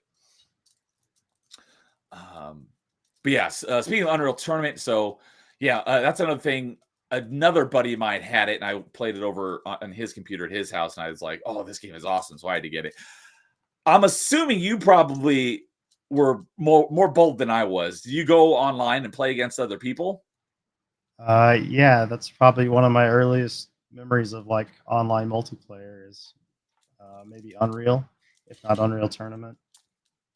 Okay, because I never had the guts to go online. I don't even know if because that wasn't in the days of dial-up internet. So it's like, hey, can I use the internet? You have to unplug the phone and not be able to get phone calls during that time. So it's like, all right, you can have it for 30 minutes, then you got to get off. But I never had the guts to go and play it online. I just had so much fun playing against bots, and that goes for Unreal Tournament 2003 and 4 as well. Although I do often mention that Unreal Tournament 3, I only ever had the demo. I never actually played 2003, like the actual full release, but I played a crap load of the demo. And I just skipped 2003 because they came out with 2004 the very next year, and it had everything that 2003 had in it, plus more, because they added vehicles and stuff and some larger maps. So by proxy, I played Tournament Unreal 2003, but I didn't actually ever own the actual disc, but I played a crap load of 2004. And the Unreal games were probably the first time I ever modded a game and added additional stuff into it. And it was because of Unreal 2004, I actually learned how to start doing some basic modding, because I want to say it was buried on the Unreal Tournament 2004 disc was a whole suite of how to, with videos and everything, of how to learn how to use the Unreal Engine 2, I want to say at the time, and had all these like training videos and tutorials on how to use it to build like your own stuff. So I actually built some of my own maps and figured out how to do it myself. And on I don't remember what stream it was, but it was on one of my streams like early last year or late 2023. I actually pulled up Unreal Tournament and played through. I never built any maps like from scratch, like out of just dreaming it up in my head. I just built maps from other games that I knew in Unreal Tournament. So like I built some Halo maps in Unreal Tournament because like I could do that off the top of my head. And so I played a little bit on a stream way back, playing through some of those levels because it had been forever since I played them. The thing that I mentioned whenever we talk about Unreal Tournament is it sucks. Those games are basically have been wiped off the face of the internet. If you don't have them on disc, you basically can't find them. Yeah, isn't that is Unreal the one? I think Epic or whatever they put out, or they gave the okay for a site that put out like UT99 and Unreal, like a remastered version. Like you can download them for free. I think is what I'm saying. Really? Two Unreal games. Do you know when that was? Was it somewhat recently? Yeah, maybe 2 months ago. 3 months Oh, ago. okay. Because whenever I did the stream where I played those maps, it's because I was going through my CD tower here. All my old PC games are in here. Unreal Tournament was in there. And so I pulled it out and installed it and tried booting it up. And it required my CD key. I don't have the CD cases anymore. So I was like, I don't have that. So I literally couldn't play it. So I was like, okay, well, fine. This is an old game. I could probably get it on Steam for $1, right? So I go on Steam, doesn't exist. I was like, okay, let me check GOG. Doesn't exist there either. And I'm like, oh, it's an Epic game. Of course, I need to go to the Epic store. Went to the Epic store, wasn't on Epic. I'm like, what the heck? This game doesn't exist anywhere. So I started digging through like forums, and yeah, people are like, yeah, the game basically has been wiped off the face of the internet. Same with the like Unreal Tournament 3. You can't find it anywhere either, although it is still available physically. Unfortunately, I did sell that a while back, so I don't have my 360 copy anymore. But I think I have it. I think I was able to pick it up digitally before it was delisted. But anyways, searching through forums, I found a forum of people who were sharing their CD keys. So I copied one of their CD keys and plugged it in, and it's like, and I was good to go. So I was like, thank you, whoever it was. I don't think I'd ever be able to find my way back to it, but thank you to that forum that had a bunch of people sharing their CD keys. Otherwise, I wouldn't have been able to play it again. Okay, dude. I used to buy the big box PC games, and I have a text file somewhere where I typed out all my CD keys. I might have had another permanent one that you could have used, but I mean that game's so old, you could probably find a generator. You know what I mean? Oh, I didn't think about that. But now the fact that you say that a couple of them are available for free, I'll have to check that out. So if I find that, do you happen to know like the name of where that website is? I'm sure I could find it really quick. Okay. But yeah, it's like if you don't know it off the top of your head, that's fine. I'll search it and I'll put it in the stream description afterward in case anyone's interested. It's like you said though, they don't really sell it, so I think that's the only reason they were okay with people downloading it. You can get the full disc image and like Epic's okay with it. Oh, nice. Okay. Yeah, I'll link it on Discord if I can't. Okay, yeah. If you happen to find it, I'll put it in the stream description afterwards. So if anyone wants to go check that out. So, Unreal Tournament. Yeah. So and then you said like a lot of those classics like Doom and Quake. I've never played a Quake game, but I will because Quake 1 and 2 are both on Game Pass, and so I will be playing that at some point. I was a very, very late bloomer to Doom. The first Doom game I played was Doom 2016. Okay, well that's one of the best ones.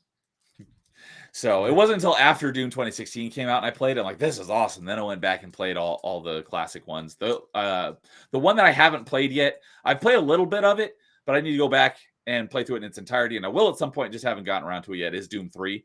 And I'm not very much looking forward to that one because it's very different than all the rest of the Doom games. It's actually like a survival horror game, and I don't really like scary stuff. So it's definitely not something that's like, hey, I really want to play this really soon. But I will do it at some point. But it wasn't, I played probably like the first like 3 or 4 hours of it, and I'm like, okay, this isn't as bad as I was expecting when it came to like a scary level. So, but it definitely is darker and scarier, and one of the best looking games on original Xbox for sure. Have you played Turok?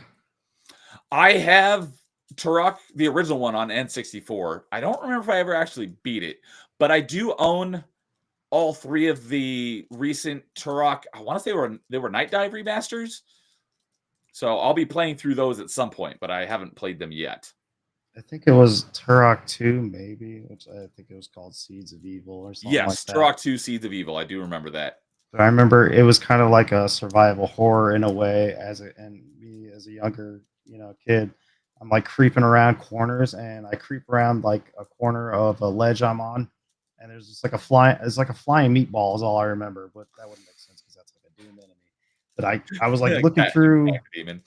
like a zoomed in bow and arrow type of thing from what I remember, and I just see this thing come flying at me, and it scared the poop out of me. It was like the scariest moment I've had in gaming, I think, in Turok 2 out of nowhere. Speaking of like colored cartridges that we were talking about earlier, I do remember that Turok 2 cartridge was black as well. It wasn't the standard gray. And I was because I didn't play it myself, but one of my friends had it, and I watched him play it for a little bit, and I was kind of blown away because it was the first time I saw in an N64 game that had some like spoken audio, okay, where they actually had dialogue lines. Oh yeah, that's right. Yeah, have you played like Mission Impossible 64? I have the Mission Impossible 64. And it has a retro achievement set, so that's one of the games I'm looking forward to going back and playing again. It wasn't a great game, but I really liked it. It wasn't a great game. Yeah, you got. I'm pretty sure I beat it though, but oh man, I remember jank, a lot of jank trying to get the missions done. Yeah, it loosely follows the movie. We'll say that. It had all the major like set pieces. But yeah, I will be playing that one again for retro achievements at some point because it has a retro achievement set. So yeah, I had that game, and yeah, it wasn't great, but I did enjoy it. Yeah, there's a whole slew of first-person shooters that I played that I didn't even mention, like Kingpin or Soldier of Fortune. Oh, one of my friends in high school was like he was huge on Soldier of Fortune, but I never ended up playing it myself. Yeah, dude, as just a whole as a giant genre. Now it's pretty much gone. Now it's like Fortnite and hero shooters. I play Marvel Rivals. That's great. Okay, I played that once on the Melee not Town Square, but the Melee Community Night. Yeah, buddy. I used to play Overwatch 1, but nowadays I'll play like the Rivals or I'll play Battlefield, and that's it for shooters. Okay. You play any? Are you just playing like retro ones as you come across them? When it comes to like online play, I basically don't. The only time I'll play online is basically like a community event of some kind. If it's a like PvP sort of thing, I pretty much hate playing PvP stuff. But I love co-op stuff. You know, me and some buddies versus AI. That's one of the reasons why I liked Wildlands so much. I love Destiny. Why I love the Mass Effect 3 multiplayer. I love co-op stuff, but I'm just not a fan of PvP. I used to play a lot of Halo 3 online, Halo Reach back in the day. But yeah, I don't remember the last time I played something like PvP online. Large majority of what I play is all single player stuff. It's kind of the best though, because you do it at your own pace. You know what I mean, and you're not going to get ticked off by somebody hacking. Yeah, that's one of the main reasons why I don't like playing online. Is just how infuriating it can be. That's why I quit playing that Star Wars Battlefront 2 or whatever. I played a good chunk of. Are you talking about the new one, the EA one from like 2017? Yeah. Yeah, I played a good chunk of that one, but I only played like the co-op mode where it's you and up to 3 friends versus all AI, so you're not actually playing against like other people. I had a pretty good amount of fun with that one.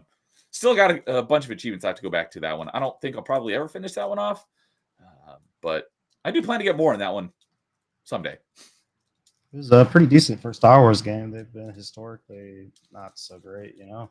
Yeah, once they got rid of the loot boxes, which is I didn't play it until the whole loot box thing was kind of done and dusted. So I didn't really have a bad first impression of the game. It turned out to be a pretty good game. I think it was like the Celebration Edition or something. Yes, that's one I have as well. I think I got it free on Epic Games, maybe, but it was really fun for a while. Yeah, I never played the first, like the 2015 Battlefront, but I did play a good chunk of the 2017 Battlefront. Yeah, I haven't played the first one either, but and it's a good looking game too, like graphically.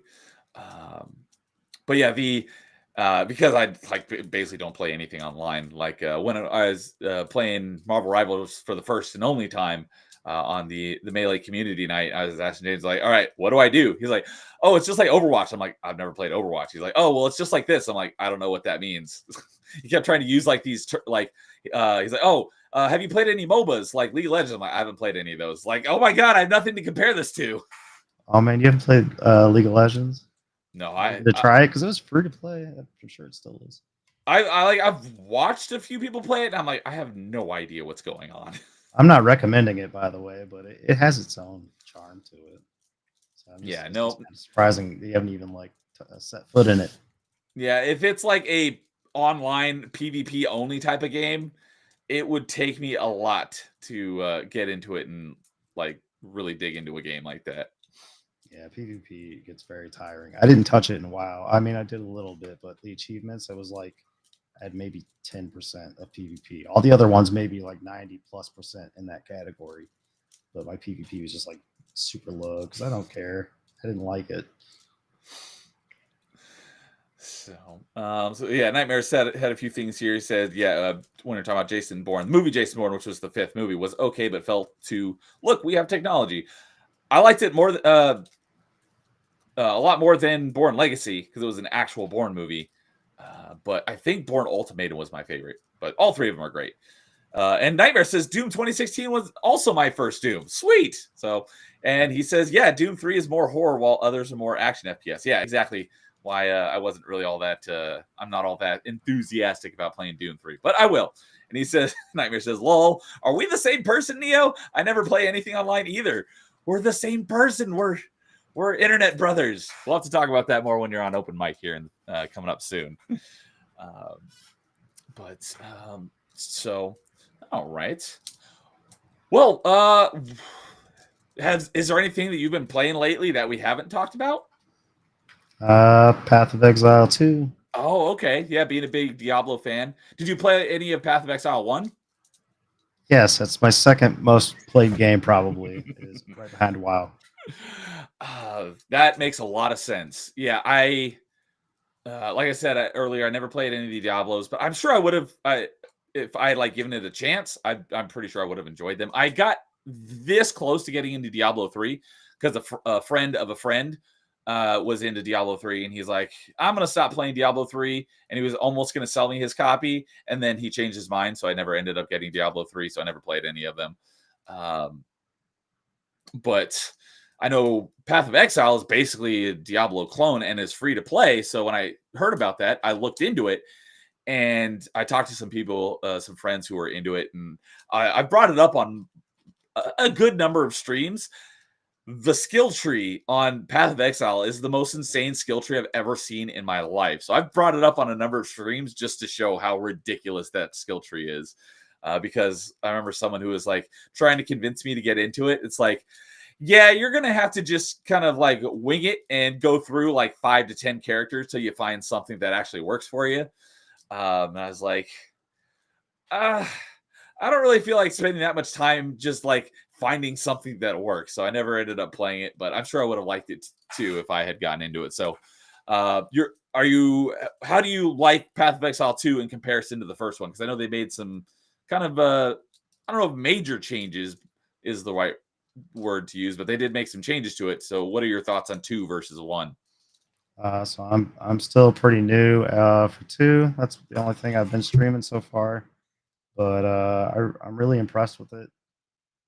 Maybe my opinion will change towards the end game, but as I'm working through the campaign, it's great. And I've watched a lot of PoE2 content. Usually I'd watch ARPG streamers before I started watching like you guys and stuff. And but you know, I've kept up with it's goings ons, you know what I mean? Like what's going on in PoE2, but I'm not that far into it. It's the graphics are amazing. They added the WASD movement. Did it not have that? No. How It's still how I know, does it right? work? What else do you use on a keyboard to move? No, you just click. This point and click. Okay, kind of like an RTS. Yeah, PoE1 still doesn't have WASD. So, Really? yeah, and it's fine by me. I just click to move anyway, and you know, you mouse over, you direct your attack, and you hit your attack hotkey, right, like Q or W or whatever. Okay. But so they added the WASD. It's just like a bigger game. I don't know. It looks great. I'm just not that deep into it. But you're Play the having fun crap with out it. of Hmm?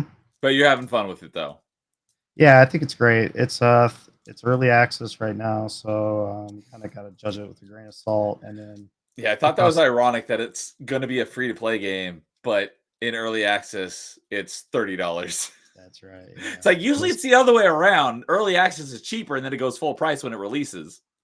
Usually games are like, come beta test this for us, and then when it comes out, we'll charge you for it. But since they're starting free to play, it's like, well, we'll charge you to get into this early access though. It's not the full game, but there's enough game there that you could count it as like your game purchase for the week. Like if you bought one game, Okay. like I would say it's fair, especially at $30. Yeah, 30 is But not too bad. I mean, for me, since I'm so stingy, like when I'm spending $20 on a game, it's usually like 2 or 3 games. Like I wait till they go on really steep sale. So, but I know for most people, they're not quite as frugal about it as I am. So for $30 for especially a game that you could probably play for thousands of hours, that's definitely a good deal. I think the last full price game I bought was the Space Marine 2, which I haven't played it yet, but yeah, I usually try to wait for a deep discount on Steam if I'm gonna buy games. That's a good question. Last full price game. Oh. So I'd say there's a couple that have like a little bit of a caveat to them because we bought them at full price, but me and my buddy we game share, so we like split the price. So instead of paying $60, we each paid like 30. So there've been a couple games we bought at full price. We just split it. But the last time I paid a full $60 for a game, oh, you know what? I usually say it was Destiny 1 in 2014. But that was the last time I pre-ordered a game. The last game I think I actually paid full price on, and I bought about a week after it came out, was Tony Hawk 1+2 Remake. Okay, nice. And I didn't think so because of how frugal I am. I figured like I probably bought it like a year after it came out when it was like on 50% off or something. And I went and looked. My first achievement is like a week after it came out. I'm like, oh, guess not. I guess I bought it full price. So it sounds sorry. I think it sounded like I cut you off a couple times. You were about to start talking about a different game. So are you gonna mention something else? Let's see, you were talking about Tony Hawk just now. I don't think so. Okay. It was when we were talking about Path of Exile too. And it sounded like you were about to say something else that you were playing or something. No, I'm not sure. Okay. And so one thing completely unrelated to what we're talking about right now, but what we were talking about a few minutes ago with Unreal Tournament is so GOG is doing this dream list thing where you can go and vote on games that you want them to bring to their platform. And I forgot, like I had the idea sometime within the last week, but I didn't have a computer handy. And I was like, all right, I'll do it later or when I get home or whatever. And then I totally forgot until just now. And it was go on the dream list on GOG and vote for Unreal Tournament. Unreal Tournament doesn't exist on the GOG Dream List. So there is the option to add a game. So I'll have to go do that after the stream and go add the Unreal games on there. I'm kind of surprised that they're not on there unless I'm doing something wrong. But I typed Unreal Tournament and had no results. I just typed in Unreal and I've got results, but none of them are Unreal Tournament. Okay. Yeah, that Dream List is really neat. I uploaded a few things. I think after James showed it on the podcast, I was like, oh, no way. Yes, I think that because I think they're doing. I think Melee Madness is tonight, and they're probably doing that right now. But I think it was the last episode, which was 2 weeks ago. James was talking about that, and I went on and I upvoted a few things, and then like later, I was like, "Oh, I should go check Unreal Tournament," and then I forgot until just now. It's not on there, so maybe I'll have to go add that myself. But as for myself, a couple things that I've been playing for Metroidvania Monday. I'm currently going through Super Metroid. I'm this close to finishing it. I was going to finish it on my last stream of this last Monday because that was Mass Effect Monday, but last Monday was I thought I might be able to finish it because I'm going for the 100% item collection, and I thought I had gotten everything. I'm like, all right, time to go fight Mother Brain and beat the game. And I was like, wait, I'm still missing 3 items. But I looked over the map and like all the dots were like filled in and stuff.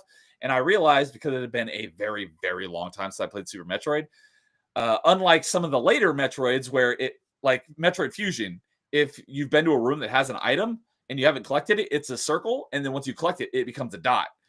And so I just had that in my head for Super Metroid. I was like, oh, this room has a dot in it, which means I've already collected the item. And I was like, I went to a room and it had the dot there and I hadn't collected the item yet. And I'm like, great. That means I have to go revisit the entire map again to figure out where the item is that I'm missing. So I was like, that's going to take too long. So I was like, I'll do that off stream. So I did that like the next day, and it took me maybe like an hour and a half or so to find the last 3 items I was missing. But I've got all the items now. So when I return to Metroidvania Monday on Monday, I'll be right at the end. I'll be finishing up Super Metroid and going right into Metroid Fusion. Looking forward to playing that again, because it's also been a very long time since I've played Metroid Fusion. So as everyone probably knows, Metroidvania is my genre, and Metroid was my number 2 favorite franchise when we ranked our top 5 favorite top 5 favorite video game franchises. Do you have any background in the Metroid franchise or just the Metroidvania genre in general?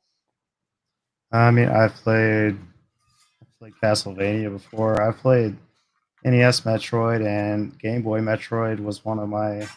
Which, by the way, thanks. You were streaming Game Boy Metroid, dude, and I woke up in the middle of the night. I just happened to have like a random toothache. It gave me something to watch, so I was like so happy. Perfect. Watching you do Metroid 2, but that was one of my favorite Game Boy games that I had. One of the few Game Boy games I had. Okay. Super Metroid I've beaten, and then I've played Metroid Prime a little bit, but I never like beat it or anything. And I have Metroid Dread on my 2 playlist for my Switch. Okay. I think that's my entire Metroid experience outside of like Smash Brothers, Pick and Samus. Yeah. Right? Samus was my main on the original Smash Bros. On N64. Nice. But yeah, Metroid, was my second favorite franchise. And so when I've been doing Metroidvania Monday, I started with Zero Mission, and then I did AM2R. And I'd never played, like, I own Zero Mission, so I'd played it. It's just been a very long time since I'd played it. I'd never played any version of Metroid 2 before, because there's 3 versions. There's, the original Metroid 2 on Game Boy. There's AM2R, which is the fan-made version, and then there's Samus Returns, which is Nintendo's official remake on the 3DS, and I don't have a 3DS, so I've never played that one. And I never played the original Metroid. So, but I started with Zero Mission, and then I did AM2R, and then, I'm working on Super Metroid right now. But because of Carl and Angry Canadian and I, we have a year-long gaming contest going on, and you get bonus points for playing original. Like, if a game has a remake, you can play that because you get bonus points for playing multiple games in the same franchise. And if it has a remake, you can play that, but you get bonus points if you play the original. And I was like, you know what? And you have to play them in the correct order in order to get those bonus points. And so I was like, I've never played original Metroid on NES, and I've never played the original Metroid 2 on Game Boy. And so I was like, that's why that night I was supposed to be continuing Super Metroid, but because I was getting close to the end, I was like, I need to beat Metroid 1 and 2 before I beat Super Metroid, so they're beaten in the correct order. And so before that stream, I had gone back and I had played through the original Metroid for the first time. Not a great game. It was greatly frustrating me. There were a lot of problems with that game. I'm surprised that a game that not good spawned such an amazing franchise, in my opinion. The number one issue with the original Metroid, if you fix it, it would be a much better game, is that every time you spawn, you only have 30 health, regardless of how many energy tanks you have. And there's no place in the game to just fill up your health. So the only way to fill up your health is either to collect an energy tank, and there's only 6 of them in the game, or just farm enemies that drop health forever. And just, it takes forever because sometimes they drop health and sometimes they don't. And most enemies only drop 5 health at a time. So getting back to full health is a massive pain in the butt. So just fixing that would make it a much better game. But there were some other issues with that. But I've now played the original Metroid, and because I was in the middle of playing Metroid 2, I was like, you know what? Let's just play Metroid 2 for Metroidvania Monday before I continue with Super Metroid. And that's when you came in and were watching that. That was the first time I played original Metroid 2, and the leap in technology between original Metroid and Metroid 2 is huge and drastic. And I really enjoyed Metroid, the actual original Metroid 2, for the first time. And having already played AM2R, I was like, okay, I recognize a lot of this, and it's a pretty faithful. AM2R is a pretty faithful recreation, but that's definitely the best way to play, as far as I know, and from what I've heard. Since I said I haven't played Samus Returns, AM2R is probably the best way to play it because it basically takes Metroid 2 and puts like a Super Metroid coat of paint on it. My only real issue with Metroid 2 was the final boss was like a crazy difficulty spike compared to everything else in the game. But other than that, Metroid 2 was great. So, but yeah, so for Metroidvania Monday, which I'll be back with on Monday, finishing up Super Metroid. And as for stuff I've been playing off stream, I just played a platformer called Gris because it's leaving Game Pass tomorrow. So I've been panic playing that. Finished that one up yesterday because I started it on the 15th because you get a 2-week warning before games leave Game Pass. And so I started it. It's a pretty short one. And I didn't collect all the collectibles. So I was like, I'll come back to it later. And then I played Warhammer 40K Bolt Gun, finished that one, then went back to Gris and got the last collectibles. So that's kind of what I've been playing lately. Do you know anything about either of those games? I've seen I saw Paul streaming Bolt Gun, so I've watched a few hours of the gameplay. Yeah, I'm not into the Warhammer universe. Space Marine 2 will be my first Warhammer game. Okay. Yeah, I don't know anything about Warhammer. This is the first Warhammer, any sort of media I've consumed. I have Space Marine 1. I haven't played it yet, but I'm going to play that before I play Space Marine 2 because I definitely want to play Space Marine 2 at some point, but it needs to go on a bigger sale before I play it. Have you seen the Astartes video, fan video, or even the secret level Warhammer episode? They're both pretty decent, especially Astartes. I do plan to watch all the secret level episodes. I haven't watched any of them yet, but the other one you mentioned, Astartes, I've heard that name, but I don't know what that is. Is that a YouTuber? It's just it's either the name of a soldier guy or if it's this guy's. Either way, it's the name of the dude's fan project. It's just it's like a 10-minute CGI video in the Warhammer universe. It's really top notch though. It'll kind of blow you away if you haven't seen it before. Okay. I will But find. It should be on YouTube. You should be able to. Okay. I'll check that out and I'll stick that in the stream description after the fact as well. That's been my introduction to Warhammer though, is that game, and then StarCraft to a degree because it's derivative of Warhammer, from what I understand. That definitely tracks. That makes sense. Okay. And I was like, what was that other thing? Oh yeah, where you can get Unreal Tournament. So I'll find those afterwards and stick them in the stream description. But yeah, I've heard of that Astartes video that you've talked about, but I haven't seen it myself. So I'll have to check that out before I get into playing Warhammer or Space Marine at some point. But yeah, so I know about Bolt Gun, and then I know of Gris. I bought it when it was on sale. It was being touted as just like a beautiful, cool game. So you enjoyed it? It was a little boring. It's colorful. It's got a pretty art style. It's pretty short though. So, it said on True Achievement, it said 4 to 5 hour completion. If I was following like a collectible guide, it probably would have been, but I just played through it blind and then I went back for the collectibles because after you beat the game, you got chapter select. So it took me like an hour or so to wrap up the rest of the collectibles. It was pretty and artsy. But I'm glad I was ready to be done with it by the time I reached the end. Because like this is kind of a boring platformer. It's a bit slow paced, but it is pretty. Bolt Gun was a much more upbeat game, a lot more fun in my opinion. And then, go ahead.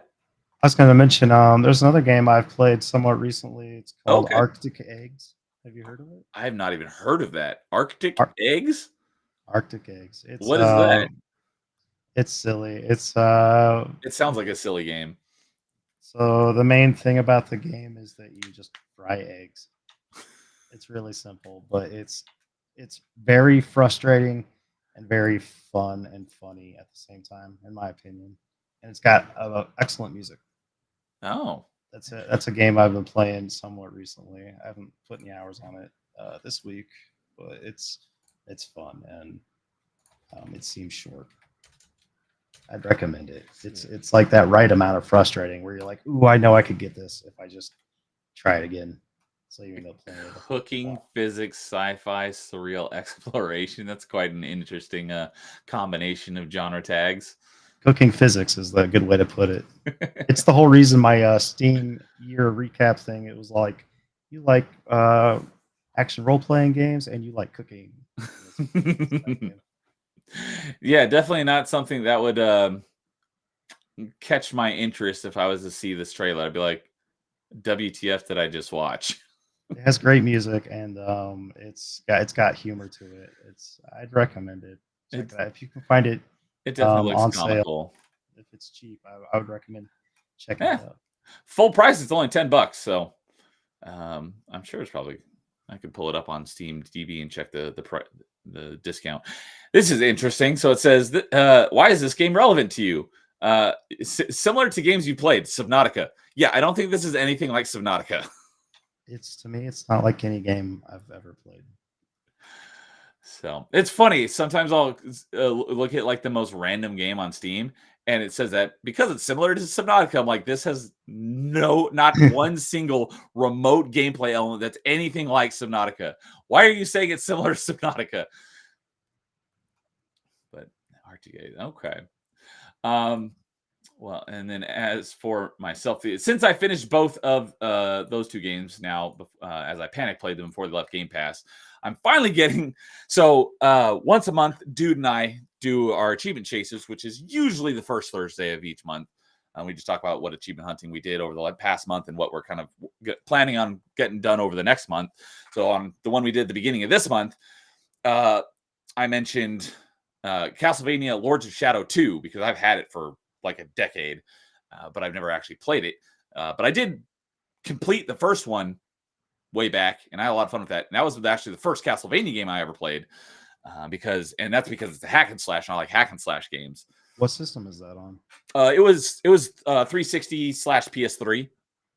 Okay. But because at the first half of February, there were two games that were leaving Game Pass that I wanted to play, so I panic played both of those. And then right when I finished those, it was like middle of the month, and then we find out what the next set of games are leaving Game Pass at the end of the month, and it was Gris and Bolt Gun, which are two other games that I was planning on playing. So I basically haven't gotten to almost anything I was planning on playing this month until I finally beat. I think I beat Bolt Gun 2 days ago, and I beat Gris yesterday. So now I'm finally on Lord of Shadow 2. So I finally got a couple achievements in that today and the first time I got an achievement in that in like 3 years. I was planning on going back and playing Lord of Shadow 1 again because it's probably been over a decade since I played it, but because I've already got all the achievements though, so it's like what I probably should do though is just go watch a quick recap of the whole game since I barely remember what happened in it. But that's what I'm playing right now. And it's kind of interesting because that one in the first one, it takes place, in like the 1400s or whatever, but Lord of Shadow 2 actually takes place in modern day. So kind of different setting for a Castlevania game. Oh, that was one of the other things I was going to mention when you were talking about, you played, when I asked you about Metroidvanias and old Castlevanias, because the first Castlevania that was actually a Metroidvania was Symphony of the Night, which was PS1 game. All the ones before that were just action platformers. So it's not like you acquire new abilities and you go backtrack and find new routes. So I'm assuming that when you said you'd play Castlevania, you'd played some of the older ones, which were just the action platformers, right? Yeah, and then I played the one on N64. Oh, Castlevania 64. I've not played it myself, but I asked DJ about it when we, him and Angry Canadian and I had an open mic, probably, I want to say it was like last April, because Canadian had just played through a lot of Castlevania games, and DJ is a big fan of Castlevania games. So I want to talk to DJ about it. So we talked about Castlevania, and I was like, from what I hear, Castlevania 64 is the Castlevania we don't really talk about because I hear it's terrible. Is that accurate? It was pretty bad. They heavily made use of fog to hide lack of draw distance. They did the same thing in Silent Hill, and that game is widely regarded as one of the greatest in the horror genres. Silent Hill? I haven't played. No, I haven't either. I certainly know about it. Yeah, I don't. Like I said, I don't do spooky stuff, so I haven't played it. But I do know from watching like behind their videos and stuff that the original Silent Hill, they added the fog in because the PS1 game couldn't handle it, so they added it to reduce the draw distance so it could process it. But because of that, became like a integral part of the gameplay. Oh. So it was by happenstance that the fog became such important, atmosphere to the game, was because of the limitations of the hardware. Yeah, I tell you though, at a certain point, back in the day, you just kind of played whatever you get your hands on, especially if you've rented the game. It's like, oh, I've only got this for a weekend, so I gotta blast it. I think I remember renting Super Mario RPG like 4 different times, and you had to be like, I need this exact same cartridge because it's got like So you pick up right where you left off. Yeah. But Yeah, you just play the crap out of any games you had, even if it was semi-bad or annoying or ugly, Yeah, That was Castlevania 64 for me. It's just one of the games I had to play. gotcha. Okay, yeah, because my Super Nintendo collection was, I don't know, like maybe 15 games, and it's like now it's like you could get a good sale. You could probably pick up that many games for like $60. Dude. Yeah, I used to have Super Nintendo, N64, and then an Xbox and a PlayStation 2. And and then I had like a GameCube and the Wii, and we had a Wii U for a very short time. But my brother sold it. I think he was unhappy with their game selection. I played some zombie game. Though. Oh, it was so weird. It was probably Zombie U would be my guess. Yeah, I believe so. But it's like mainly Nintendo consoles for back when I would console games. So that's why Castlevania 64. Yeah, PS2 is my only Sony console I ever had. Did you ever have like a PSP or anything like that? I've never had any Sony video game hardware before. I was a Nintendo kid, so I had Super Nintendo, N64, GameCube, Wii. I didn't have Wii U. I've never even seen one in real life. And I got a Switch last year, so I was late to the Switch game. But me too. About the time of Wii, that's when I got into. That's when I built this PC right here. And that one was top tier at the time, and that's when I became mainly a PC gamer until a few years. I was mainly a PC gamer until Xbox came out, and all my buddies had Xboxes and Halo. So I actually didn't have an Xbox until very late in the Xbox life cycle. So I was still mainly a PC gamer through then. But I got an Xbox late in the Xbox life cycle, and then from then I was back to Xbox because I didn't keep that PC up to date so that I could keep running games. And so from then I've just been Xbox since then. So yeah, you seem Xbox oriented. Yeah, it was because of Halo and all my friends that I got into original Xbox, and then it was the 360 and achievements that kept me. Yeah, that original Halo is the perfect launch title for the Xbox, for Microsoft's foray into gaming at all. Yeah. So many hours spent playing Halo. It's a wonderful game. Yeah, that's probably the game I've had the most fun playing with friends. Such good times in high school playing, like LAN parties. It's like we were usually about 8 people, usually 4v4, but every once in a while we get enough people to do 16 players, and it's so much fun. So you had 4 Xboxes, is that right?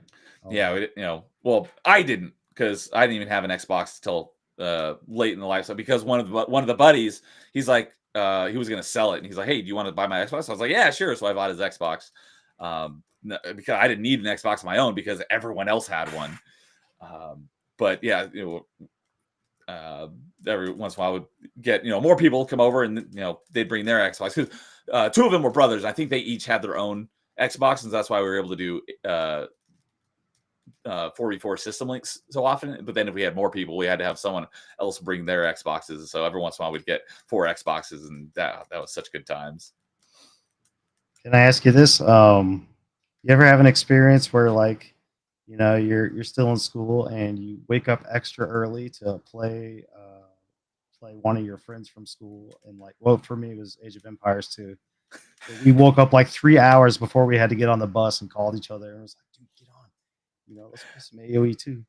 That's funny because for me, so I play a lot of different genres, but there's a couple genres that I basically don't touch. It's like JRPGs, fighting games, and RTSs. There's a couple RTSs I liked. I'm just terrible at them. So I played the original StarCraft, and I beat the Terran campaign.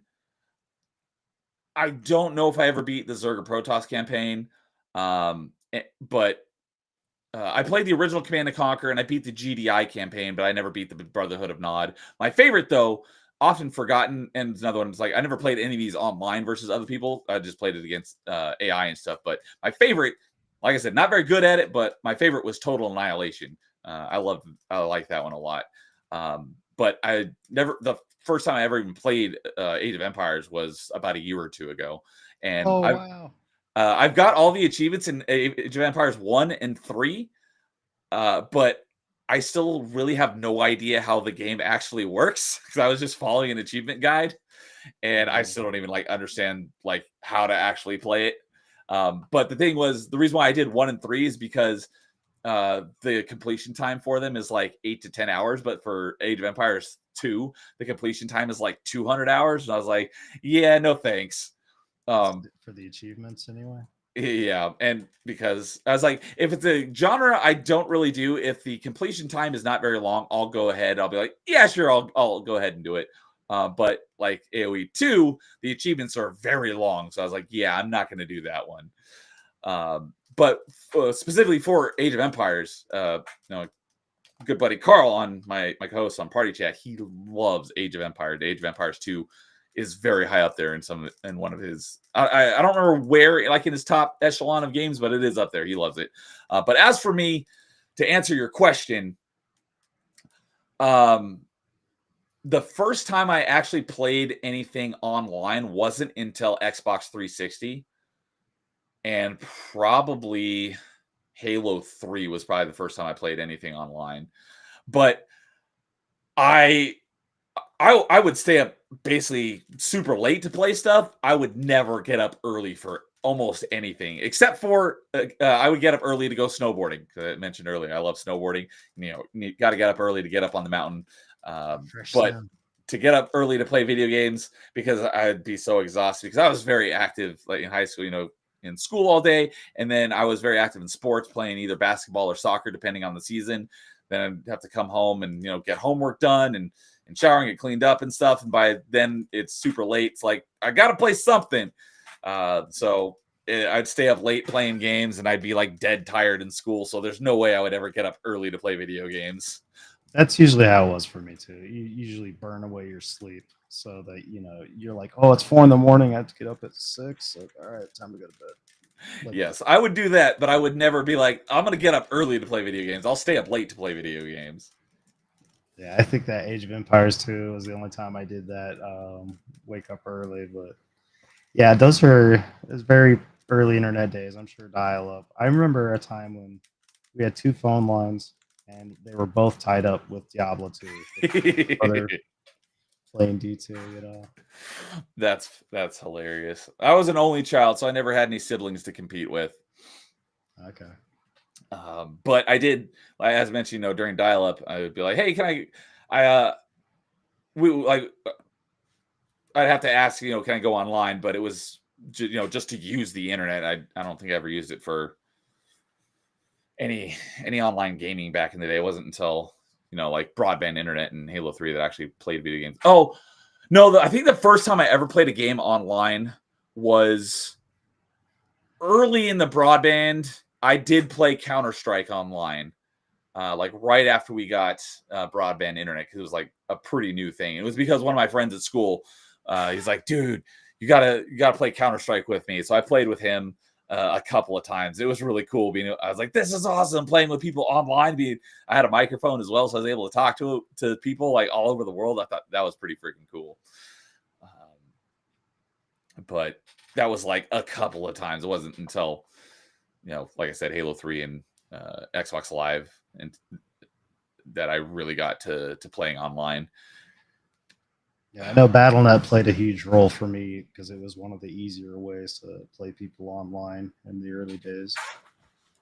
But I remember I was when broadband was first a thing, I was begging my mom, I will do anything, chores, whatever, to make some money to pay for upgrading to, not, better than dial-up, so I don't have to tie up the phone line and get faster speeds. Fortunately, as technology normally does, it gets cheaper, and so it wasn't that much. She said no, but it wasn't that much longer until it became pretty ubiquitous, and we were able to upgrade to. We had AT&T DSL, and it was like the greatest thing ever. And it's funny now that AT&T's internet is like the worst. Because like where I live right now, my two options is AT&T or Comcast. I've got Comcast. It's Comcast. As much as I hate Comcast, it's way the heck better than AT&T. So it's basically the lesser of two evils. Yeah, I got that Comcast life, dude. I had early satellite internet, and it was not good for gaming. I remember when that was the first thing. I'm like, oh, that sounds awesome, people. Because I had friends that kind of lived out in the middle of nowhere, and that's why they had satellite internet. And they're like, no, it's terrible. I'm like, oh, all right then. Yeah, we just had, it was like dial up, or maybe, I don't think we could have got a DSL line. So it was like, well, you could do satellite internet service. Yeah, latency was horrendous. I think Starlink's probably pretty good now compared to back then. Yeah, I'm sure Starlink is light years ahead of what old satellite internet used to be. Yeah, I remember wanting that broadband though. I was like, oh man. But yeah, most of my internet time was spent on LimeWire and Kazaa downloading music. Yeah. I had quite the music library back then. Kazaa was quite nice. Yep. I was too late for Napster, but I caught Kazaa, and then I swapped to IRC for a while. I've heard of that one, but I never used it. It sounds like we were probably right about in the same time frame, because yeah, it was like Napster was basically already on its way out, and that's when LimeWire and Kazaa took off, and that's when I started building my music library. Gotta get that music somehow. I'd had CDs I'd rip too. Yeah, I had a bunch of like actual CDs and then a bunch of rip CDs as well. So yeah, I mean, who didn't at that time back in those days? Dude, I remember using a program. I think it was called Audio Grabber, and it was just like a hand, and it would convert your music CD to like MP3s for you. Oh, did I ever do that? I had to have done something like that, because I remember, because CDs basically use wave format, and it goes by time, not by like how much megabytes or whatever. Yep. And I was like, there's got to be a way to get more music on a disc. That's when I discovered like the difference between like audio formats and MP3s. Like MP3 format, it goes by data, and instead of it being like 3 minutes, it goes by like 3 megabytes, and these discs hold like 700 megabytes. I was like, sweet, I could fit hundreds of songs on this disc, and the CD player can't play it. And that's when I learned about the different audio formats, and that's when I got this is before iPods and MP3 players. I got an MP3 CD player that could actually read MP3 format off the disc, so I could have a disc that had like 150 songs on it, and I had 4 or 5 CDs with that were full of hundreds of songs, and I was able to go and like program all the metadata so that I could like skip through it and see like the names of the tracks and who the artists were and stuff. And fortunately, that was pretty short-lived, because MP3 players became a thing, and got an iPod that loaded up with thousands of songs. Yeah, iPod's the only Apple product I've ever owned. Okay. I had my first iPod. I got the U2 iPod. Do you remember that one? I remember commercials, but not. And I don't give a crap about U2 as a band. The only reason I got it was because it was red and black, and those are my favorite colors. Heck yeah. Oh, here's something I didn't bring up earlier, but it's my original Tamagotchi. I was going to say, is that a Tamagotchi? I didn't have an official Tamagotchi, but I had one of those knockoff ones, and it was a Yoda.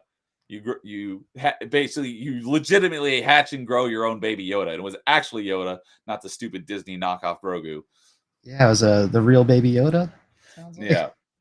Yeah, I was going to mention, shout out to early, there was like light gun arcades when I was a kid. Where you do like a, Old West bar, and a guy sitting there, and you shoot him in the butt and be like, oh, stuff like that.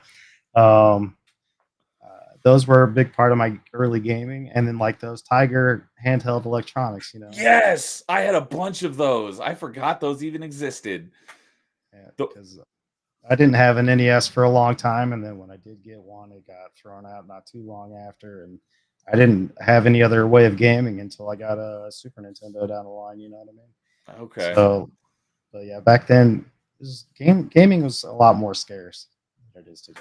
That's for Yeah, I sure. forgot about those Tiger Electronics. I had a few of them, but the one that I remember the best was the Mighty Morphin Power Rangers one.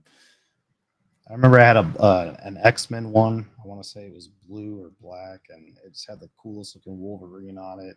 And of course, the LCD graphic is terrible. But Yeah, you know, it's basically all of the like animations are already in the screen. It just has to light up certain pixels at certain times. it's like Yeah, the Game and Watch games. yeah, exactly. It was basically just like Game and Watch. Um, yeah, I forgot about those. Talk about a stroll down memory lane.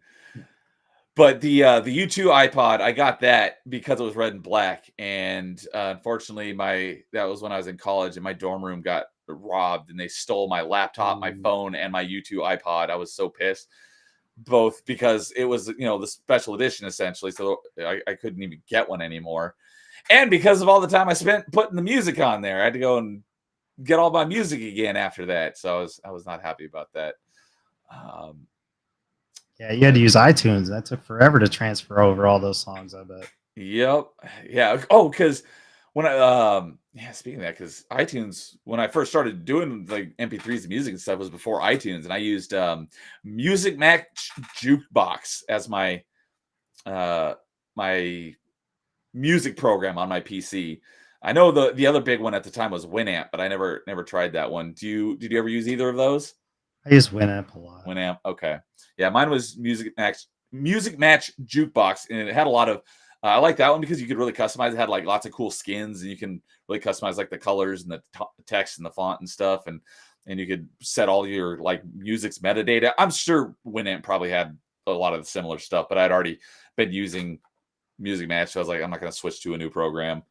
And then iTunes came out, and it was basically required for iPod stuff. So I switched over to that and completely forgot about Music Match Jukebox for many years. Yeah, I begrudgingly used iTunes. I think because I've always had a Windows machine, so I Same.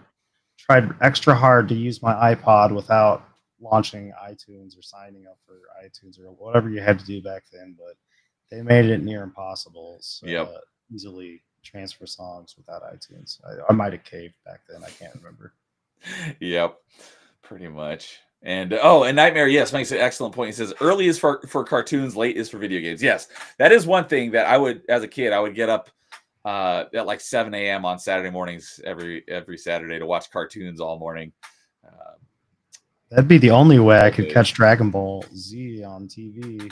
I'd have to wake up at I feel like Fox was airing it at 5:30 in the morning. Ooh, ouch. It's like the only way I could watch DBZ back then, before like Adult Swim type of stuff, I guess. I know, I know some of the main characters' names just because of how prolific the DBZ franchise is, but I know very little about it. The only DBZ I've actually watched is DBZ Abridged. Do you know about DBZ Abridged? Yeah, it's like the truncated one, right? Yeah, it's The one with jokes too. yeah, they dub over it with all their own dialogue, but it's basically truncated versions of the episodes where it's the actual TV show, but they dub their own dialogue over it and they cut it down. And oh my god, it's freaking hilarious.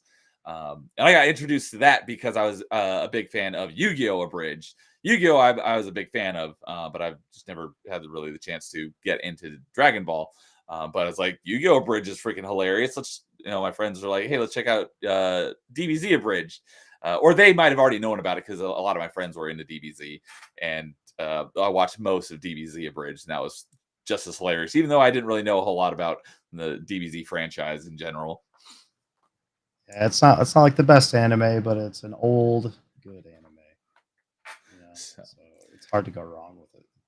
So are you big on anime in general, or just like I've had some very cursory knowledge of animes? I've seen a couple. Are you pretty well versed in the medium? I mean, I love anime to a point because I'm not like a weeaboo or whatever. I don't.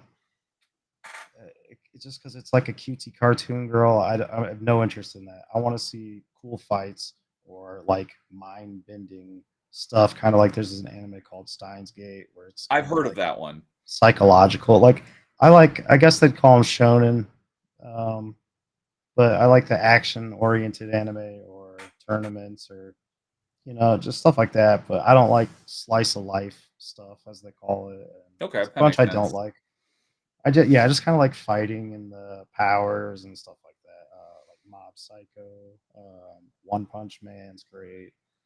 I've been watching Doctor Stone lately and Haven't heard of Solo that one. Leveling. I haven't. Solo Leveling, I'd recommend if it's Oh, really fast paced. I've heard someone mention Solo Leveling, but I didn't know what it was. I didn't know it was an anime. I thought it was like a YouTube thing or something. So that's an It's anime? yeah, I believe that one's a Korean studio, if I'm not mistaken. Okay. But yeah, I've watched a lot of anime. There's a lot of gyms out there, but I'm not all in just because it's animated or from Japan. I don't care. I like the Avatar animated series. That's the Uh, closest U.S. I know a thing. lot of people are like, that's not anime, but I did enjoy Avatar. It's pretty good. And then I don't know how Legends of Korra ended, but that spinoff show or I whatever, liked Legend of Korra a lot. it had a good sense of humor, I thought, and it was not badly animated. It's just she's a bit of a Mary Sue, and that's kind of no fun, right? Yeah. I watched it before the whole culture war thing. Well, I don't know if I could say before the whole culture war started, but before I was aware of the culture war, I'll say that. So I Yeah, didn't even same know the here. term Mary Sue until later. But looking back, it's like, yeah, I can't really argue with that. She definitely kind of fits that Can do no mold. wrong type of thing. But I did enjoy it. Maybe if I went back and watched it, I wouldn't enjoy it as much. But the first season was freaking phenomenal. I thought Amon was an awesome villain. Yeah, what's the blood bindy? Yeah. Well, that's a secret. It's spoilers. Yeah, okay, Uh, sorry, spoilers. but yeah, he was secretly a bloodbender, and he was able to use that to steal Bender's powers and make them, just normal people. I was like, that was pretty great. Oh, that's right, because he was in charge of the people with masks on and stuff. It was all Yes. serious. Okay, yeah, my bad on that spoiler.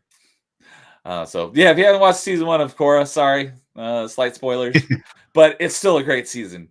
But yeah, so I haven't watched a lot of animes, but when you're talking about like psychological, my favorite is Death Wish, or not Death Death Wish, Note. Death Note. Thank you. Yeah, that's good. Death Note was awesome. I've watched it.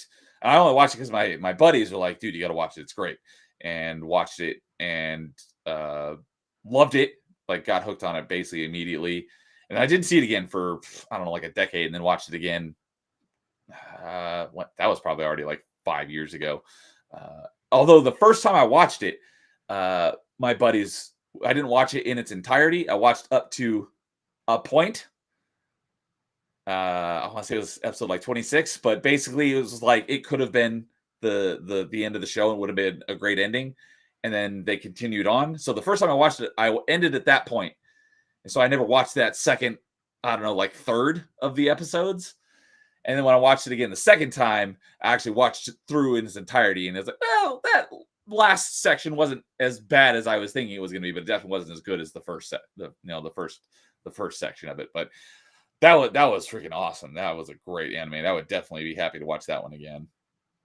Yeah, one thing I like about anime is it'll often explore the inner thought dialogue of the characters, and that's pretty sweet. You're like, oh well, I know he's gonna attack me with his left hand, so I'll go like this, and then you hear the other guy like, oh, he's expecting this, so I'm gonna do that, and it gets kind of cool though because not too often do shows walk you through thought processes, especially like enemy combatants and stuff. Yeah. Yes, you don't really, Because because a lot of time in anime, like time will essentially freeze so that you can hear like their thoughts or whatever, and like that's not really something that really happens in a lot of other mediums. Yeah. It's usually like a Chuck Norris or Jean Claude Van Damme type of movie. Just you know, we're good, you're bad, and let's do some punching and kicking. And yeah, it's not very deep. But it kind of would have to be if you lived in a world with all these like little special powers and stuff, and you had to figure out how they clash and fire gets defeated by water and stuff like that. I don't know. It gets corny too. I mean, I'm not like all aboard on anime, but there's a lot of gems in there. Like if you needed recommendations, I could probably come up with a reasonable list. Yeah, on the action side of things, another one that I saw because of my friends and I enjoyed was Sword Art Online.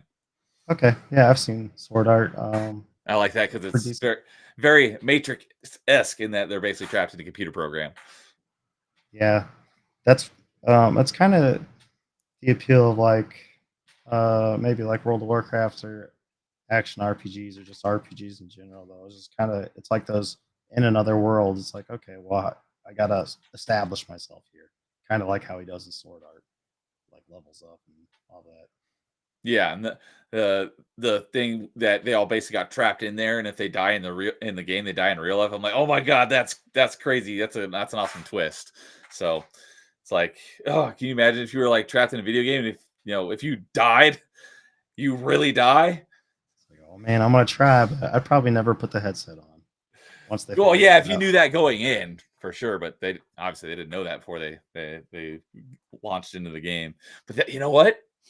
That's not a bad anime though. That just gave me an idea for a topic for party chat. Nice. Where's my party chat topics book? There it is. Let me write something down so I don't forget.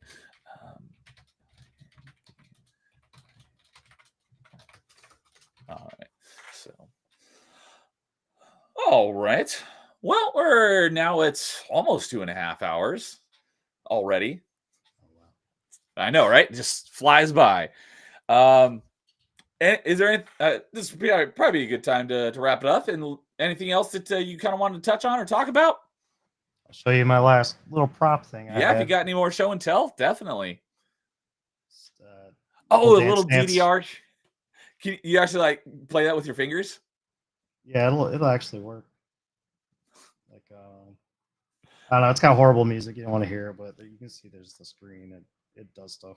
That's pretty great. Were Um, you a big fan of like actual DDR?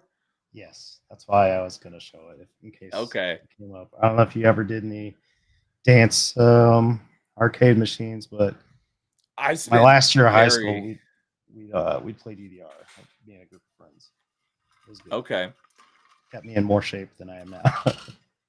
Yeah, I spent very little time in arcades. I played DDR a handful of times. I'm not very good at it. I like rhythm games, like I mentioned. I love Rock Band and Guitar Hero, and I played a crap load of those games. But when it comes to like physical, well, I can't say even just feet moving because my main instrument on Rock Band is drums, and that includes at least one foot. I always wanted to get the double bass pedal. So I can do it with both feet because when I was playing it a lot, I was playing on expert, and that was basically a workout. And I burned calories from playing drums. That was a lot of fun. I got really good at it. But when it came to DDR, was not very good at it. Well, I was okay, but definitely not great. It was fun. I got pretty good. I mean, I liked rhythm games. I played like Frequency, Amplitude, Res, Samba de Amigo. I know Res. I've never played it, but I've seen it, so I'd recognize Res if I saw it. Those other games you just mentioned, I haven't heard of any of them. Okay, Samba de Amigo was the one that with the maraca accessories for Dreamcast, I believe. Okay, I know very little about Dreamcast except for what I've heard from other people. I played it like once at a friend's house. Okay. You haven't heard of Frequency or Amplitude? The movie Frequency is fantastic. I love that movie, but the video game Frequency, no, I've never heard of it. One of them's got a Fear Factory song, if you know that band. Like they did pretty No, okay for secure music. But yeah, no, DDR was just it was a good time. I have a metal dance pad. It's in my basement, but I have not been using it. But it's the That's third awesome. third metal dance pad I've owned over the years. Oh wow, yeah, you're really into it. The two of them were cheap and they fell apart. And this one's it's a little better. It's an L-Tech or something, but yeah, it's great for just getting a sweat in. It's kind of like a treadmill. Yeah, for sure. You could definitely burn a lot of calories playing that game. If I had one, I would definitely play it and get good at it. It's made me sick of I guess you'd call it J-pop or whatever. Yeah, J-pop. That makes sense. Hey, Paul. Well, he's a big metalhead, so he knows. He says Fear Factory. So yeah, I don't know that band, but apparently Paul does. But yeah, I would definitely do that. When it came to like flimsy stuff, the bass pedal that came with the Rock Band drums was very flimsy. I think I broke probably like 5 or 6 of them. Just from just from naturally playing Rock Band and playing the drums. So a couple so because I kept breaking them just from regular usage, because the plastic they were made out of was not very sturdy, and so they would snap in half. So I got a metal foot shaped plate to screw onto it. That made it last longer, but it still ended up snapping. It wasn't until I got the Ion drum rocker, which is it's an actual electronic drum set with a Rock Band brain, and you could actually swap it out with a Rock Band or with an actual electronic drum brain, which I always planned to do, but I never did. And that comes with a completely solid metal pedal, and that thing I have and still works to this day. But I was in my closet the other day cleaning up some stuff and saw my drum set, and I'm like, it's been probably like a year now since I played Rock Band, because it had been in my closet forever. When I brought BD Jake, you know BD Jake, right? Yeah. I brought him on for open mic probably around this time last year. And that was hit, like I mentioned earlier, I brought people on, and that was like their introduction to YouTube. That was the first time he had ever been on. So, and we talked for like 6 hours and talked for like another couple hours behind scenes, and had another open mic. And BD Jake, if you ever watched this one, I still can't wait for our open mic part 3, because we still got more to talk about. But a lot of that first episode, we talked about music, rhythm games, and Rock Band and stuff. Okay. Like the stream nerds. Yes. I think he's the one that popularized that. He was the first one he was the first one I ever saw say that, and he says that all the time. But when I had him on for open mic last year, I just coincidentally pulled out my Rock Band stuff, and I had been playing Rock Band for like the last week or two, and that was like the first time I played it in like a decade. And so I had to go back from playing on expert all the way back to easy to relearn everything, because it had been so long since I had played it. Yeah, I've never done Rock Band. I did Guitar Hero. I tried a little bit. That's what I got started on. It was because my buddy in college, he had Rock Band, or not Rock Band, he had Guitar Hero 1 on his PS2, and that was the first time I tried it, and it was really cool. And then Guitar Hero 3, no, not because that was Guitar Hero 1 was on PS2. Guitar Hero 2 was on PS2, and it was on Xbox 360, and that's when I got into it. I got it when it came on 360, and then that's when I really learned and got good at it. And I was hooked on the music genre. And then when Rock Band came out, I was playing like all the Rock Band and Guitar Hero games for a while. But yeah, fun stuff. Yeah, dude, good times. Rhythm games are pretty sweet. No, in October 23, Mike showed up. He said, "Sup, guys? How's it going?" He's like, "Oh, dang, I just joined. You guys are wrapping up." Yeah, we're winding down here. So, but it was a great chat. So definitely feel free to go back and watch it from the beginning. So, yeah, so cool. You're a big DDR guy. Oh, that was the other thing I was thinking when I was in the closet. I was like, I got to pull this Rock Band out here soon and play it again, because it's been almost a year since I played it. I just wish I had, a space I could keep it set up all the time, but I don't have that right now. But I could make that happen in the future. Get back into the drums. Yeah, and like I said, it's a great way to burn calories too. So it's got to be pretty similar to real drums. It's definitely the one that translates the most, because obviously playing the plastic guitar with the 6 buttons or bass is nothing like playing an actual guitar, but playing the drums is very similar. Although because BD Jake is a music guy as well, and a drummer, and he's well versed in the games as well. And I was like talking to him about it, because he's the first time I've actually like talked to someone who is a big drummer and has a lot of experience in the Rock Band games as well. So he could tell me like the differences between playing Rock Band drums versus real drums. He says there are differences, but it definitely is by far the closest thing, of the video game instruments. It's the closest analog to actual drums. Yeah, the most transferable, right? Exactly. Unless you were playing something like Rocksmith, where you're playing with an actual guitar and the game is teaching you how to play, which I always wanted to get into, but I never got a chance to. That is a video game that can actually teach you to play the guitar. That would count as well. But when it came to like the default Rock Band instruments, yeah, drums is definitely the most transferable. I bought the cable for Rocksmith, but when I went to play it, it would instantly crash. So I haven't fixed it yet, but I was going to try it to see if it helped me learn guitar any. But I watched a YouTube video of a dude talking about it, and he was saying it's not necessarily the greatest learning tool. But it seems cool. It seems like, I mean, if you can gamify a learning process, why not? Exactly. Because, yeah, Rocksmith, I think the thing is you can plug in like any actual guitar and play the game, from what I hear. Because one of the cool things in Rock Band 3 was they added the pro version of the instruments. So, like, when I was playing the drums, I was playing pro drums. So I've got the cymbals as well. And you act like when on the note highway, you have to actually play, because like there's a yellow symbol and there's a yellow like drum pad symbol. So if you hit, if it says the yellow drum pad and you hit the symbol, it doesn't count. It counts as missing because you're hitting the wrong one, even though they're the same color. There's, because there's a drum pad for green, blue, and yellow, as well as a symbol for green, blue, and yellow. And so it has different symbols on the note highway for the symbol versus the drum pad. And so you have to actually hit the right things. And so it's basically like playing a real drum set. And so, but they added the same thing for guitar and bass, but you had to have the special Rock Band guitar. But it was very similar to playing an actual guitar, but instead of having strings on each fret of the neck of the guitar, each fret had 6 buttons. I might have seen this controller, or I feel like it was this controller, but it was like controller with the most buttons on it. It was some type of guitar controller.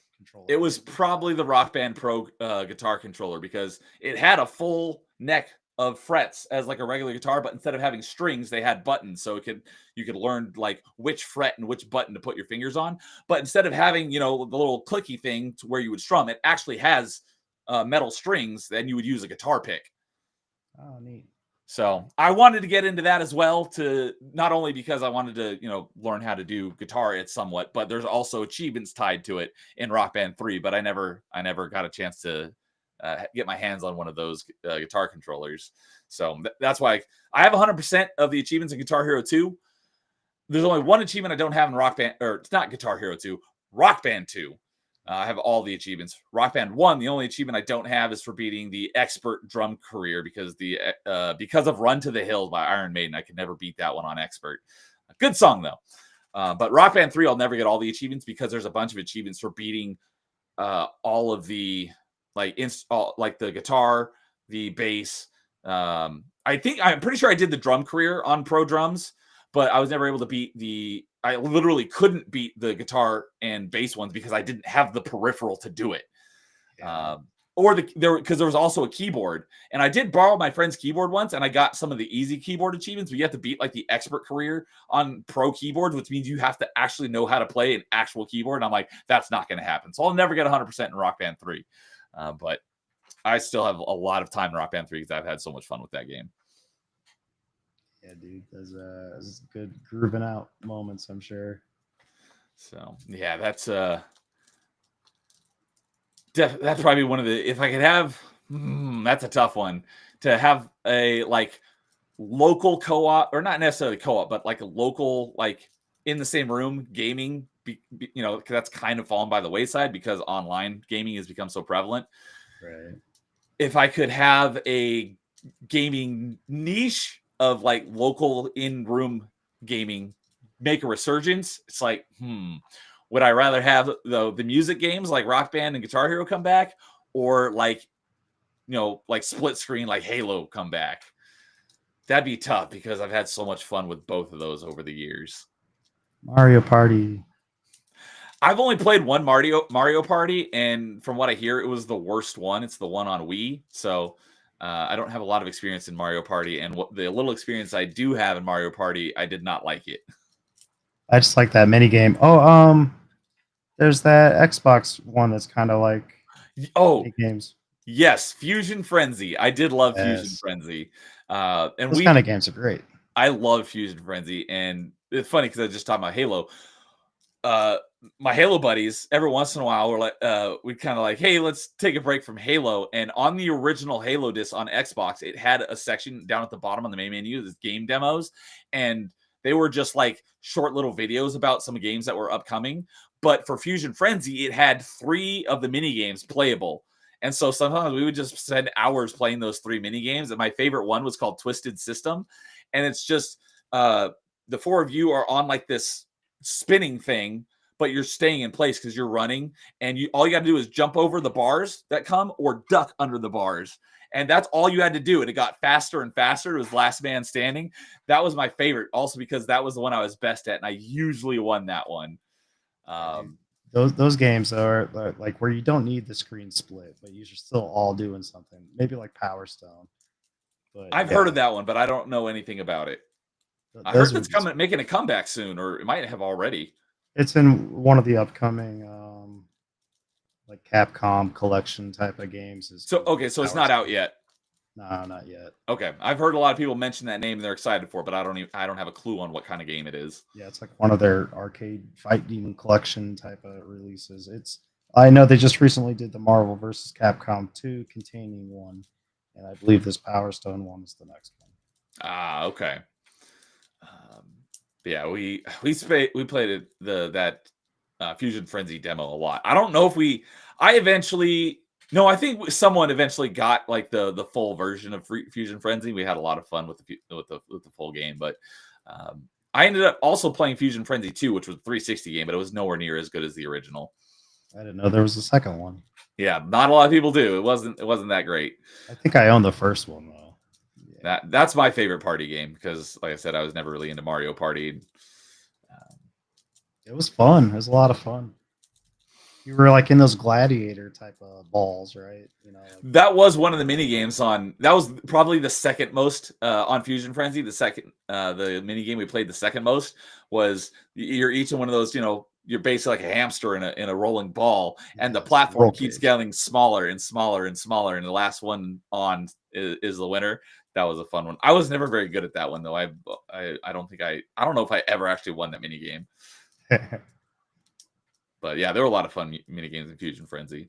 So I'm assuming there's probably a lot of similar ones in Mario Party since there have been so many Mario Party games, but I wouldn't know since I haven't played many of them.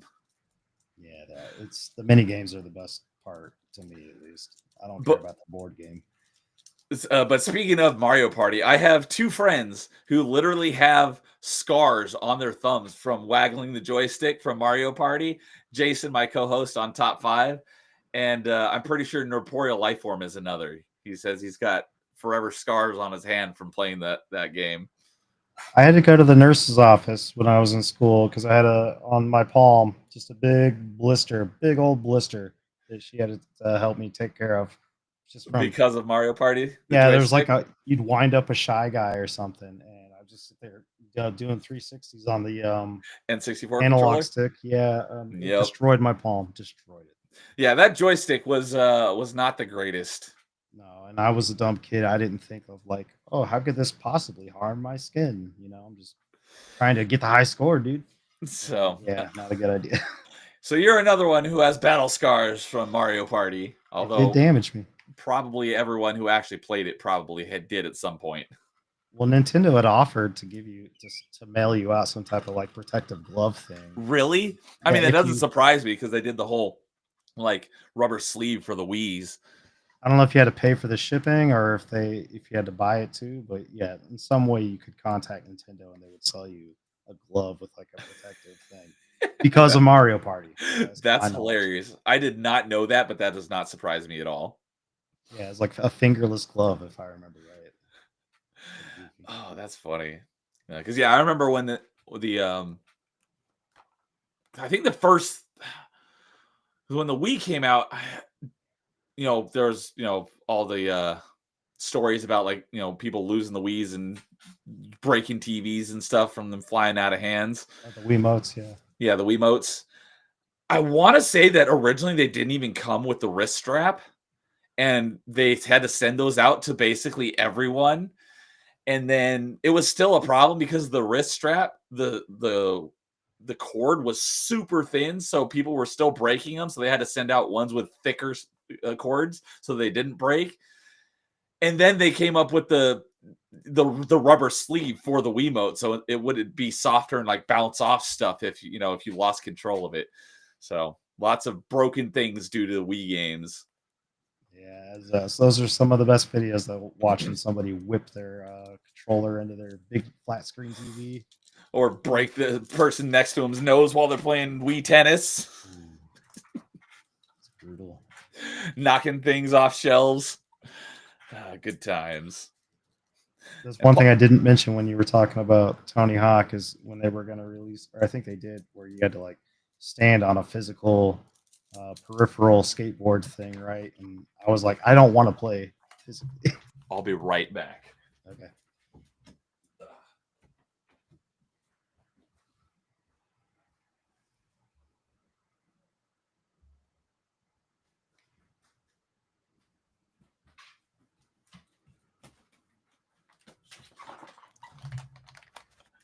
You mean this?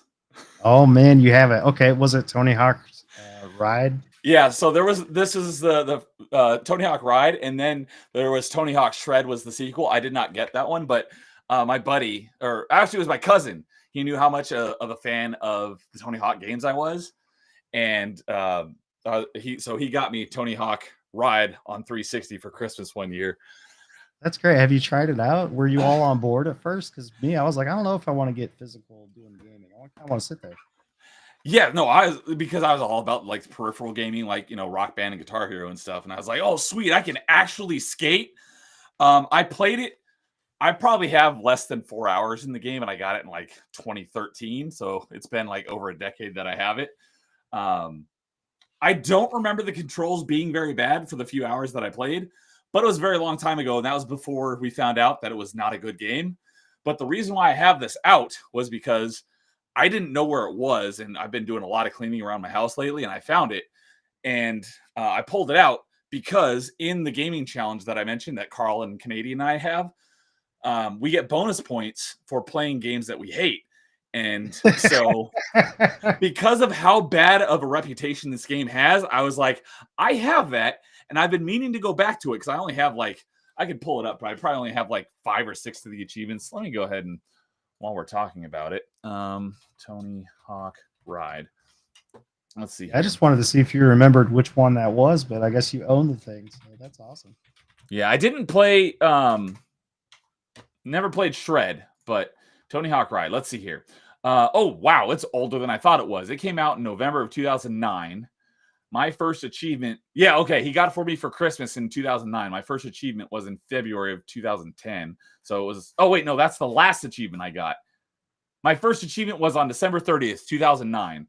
And I have, oh, actually, I have more achievements than I thought. There's 26 achievements, and I have 10 of them already. But on true achievements, there are only 5,500 people who have even played it, which is not great. There's 51 people who have completed all the achievements, and it has a 2.3 out of 5 star, which is, you know, that's like an F minus score. That'd basically be like a 40%.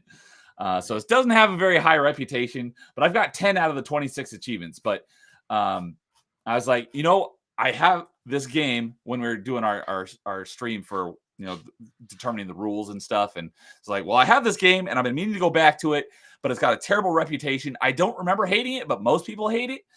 Can I put it on my hate list? And they're like, yeah, sure. Because the sensors supposedly don't work very well and you can't get your character to do what you want to do. So I pulled it out. I'll have to put some new batteries in it because these batteries are actually, I hope, because I've had a couple things, not video game related, where I've had batteries in them for like a decade and I opened it up and the batteries have like all this battery acid and it's corroded and the device that the batteries are in no longer work. So I'm going to open this up after stream tonight and hope that the batteries haven't corroded because this might not even work anymore.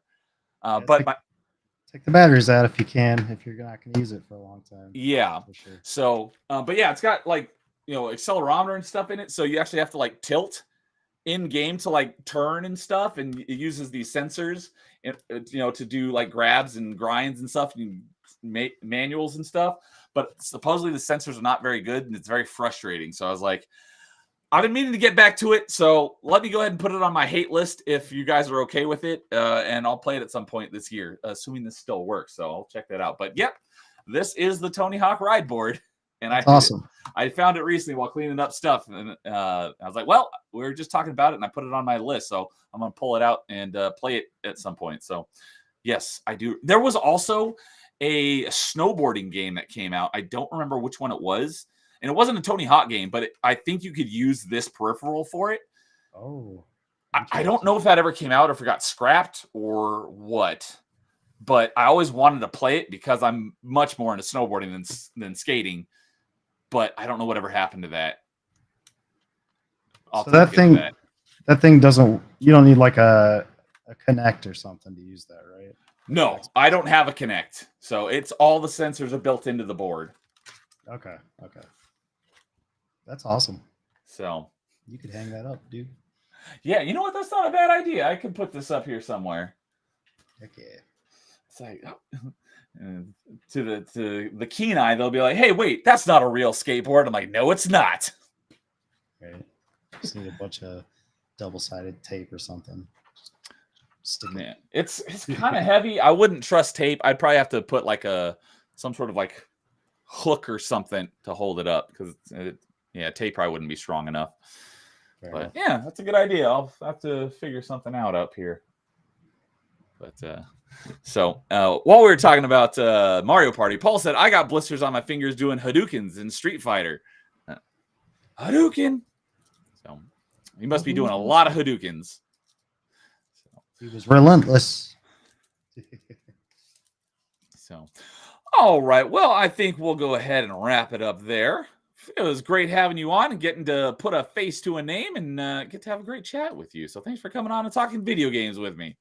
For sure, dude. Thanks for having me. It was a lot of fun. Got to dig up some old memories I forgot I had. Yeah. Same. There was like the Tiger Electronics. I totally forgot those existed until you mentioned them. So as mentioned earlier, the link to Flame Mage's channel, he does have one, is in the stream description, but I'm dropping it in chat right now. So if you guys want to go support Flame Mage, go give him a sub. He's only got 8 right now. So let's help him bump those numbers up as he gets into the whole YouTubing thing. So anything that you got coming up that you want to mention? Nope. I've just been streaming for fun, so I might stream Marvel Rivals in the upcoming week, but I have no schedule or anything. It is just for fun. So I appreciate anyone that feels like stopping by to hang out or check in on me every once in a while and see what I'm doing, but no guarantees, and that's maybe the only thing I got coming up is that I might stream a little more. Okay, yeah, it looks like you got a stream here of WoW, although it says old. Is that of just a recording of something you did like a really long time ago? Yeah, I was like back in the days of Fraps, you know what I mean? I just found that recording and I was like, I'll upload this to test my YouTube channel. Okay. So that one's old, yeah. Gotcha. Okay, and then I've only got a couple Path of Exile 2 on my live tab so far. Yeah, I was gonna say that's the other thing I see here is Path of Exile 2. So let's go give Flame Mage some support over there. So appreciate you coming on and talking games with me. As for myself, I will be continuing Metroidvania on Monday, and I'll be finishing up Super Metroid, moving right on to Metroid Fusion. And then Tuesday will be the next episode of Party Chat. Carl will not be able to be joining us because he is on vacation. So Insidious Bliss is going to be the guest host, and that'll be fun. And then next week's episode of Dude Souls might be the last Dude Souls because Dude is getting very close to finishing it. So for anyone who hasn't tuned in any of those, Dude is well versed in Dark Souls, so he coached me through Dark Souls, and we beat it last month. And so then he's like, hey, once you beat it, let's flip it around. You watch me play, so I can show you how much better than you I am. He didn't say that, but he's like, so you can kind of see how it's meant to be played, essentially. And so I've got because we kept the death counter up for me the entire time I was playing through. And now I've got my death counts up on the screen for each of the bosses and his death count at the bottom so you can compare. And he's almost at the end of the game. He's at like 34 deaths, and I beat it at, I think my final death count was 283. So he's getting close to the end. So next week might be the last Dude Souls. And then we'll be right back here next Thursday with another open mic with Lowest Expectations. So, oh, and after that's going to be earlier in the day because of scheduling. It won't be at Thursday evening. It'll be Thursday mid-afternoon. And then after that, I will be on Suns and Shadows channel. We're going to be talking Stargate. So that is what next week looks like for me. So again, thanks for coming on and talking video games with me. Flame Age, good getting to meet you. I see, seeing your names in chat all the time and on Discord and stuff. So good to talk to you in person. And thanks for everyone who came in on chat and hung out with us for a little bit. It was a great chat. So would appreciate going back and giving a listen from the beginning if you came in late. But thanks for hanging out with us. And I am going to go head on over to the Melee channel because they're doing Melee Madness right now. So let's all go give them a raid at the Melee Madness podcast. So with that, you all have a good night. We will see you all later. Have a good weekend, everyone, and we will catch you next time. And as always, in the meantime, game on.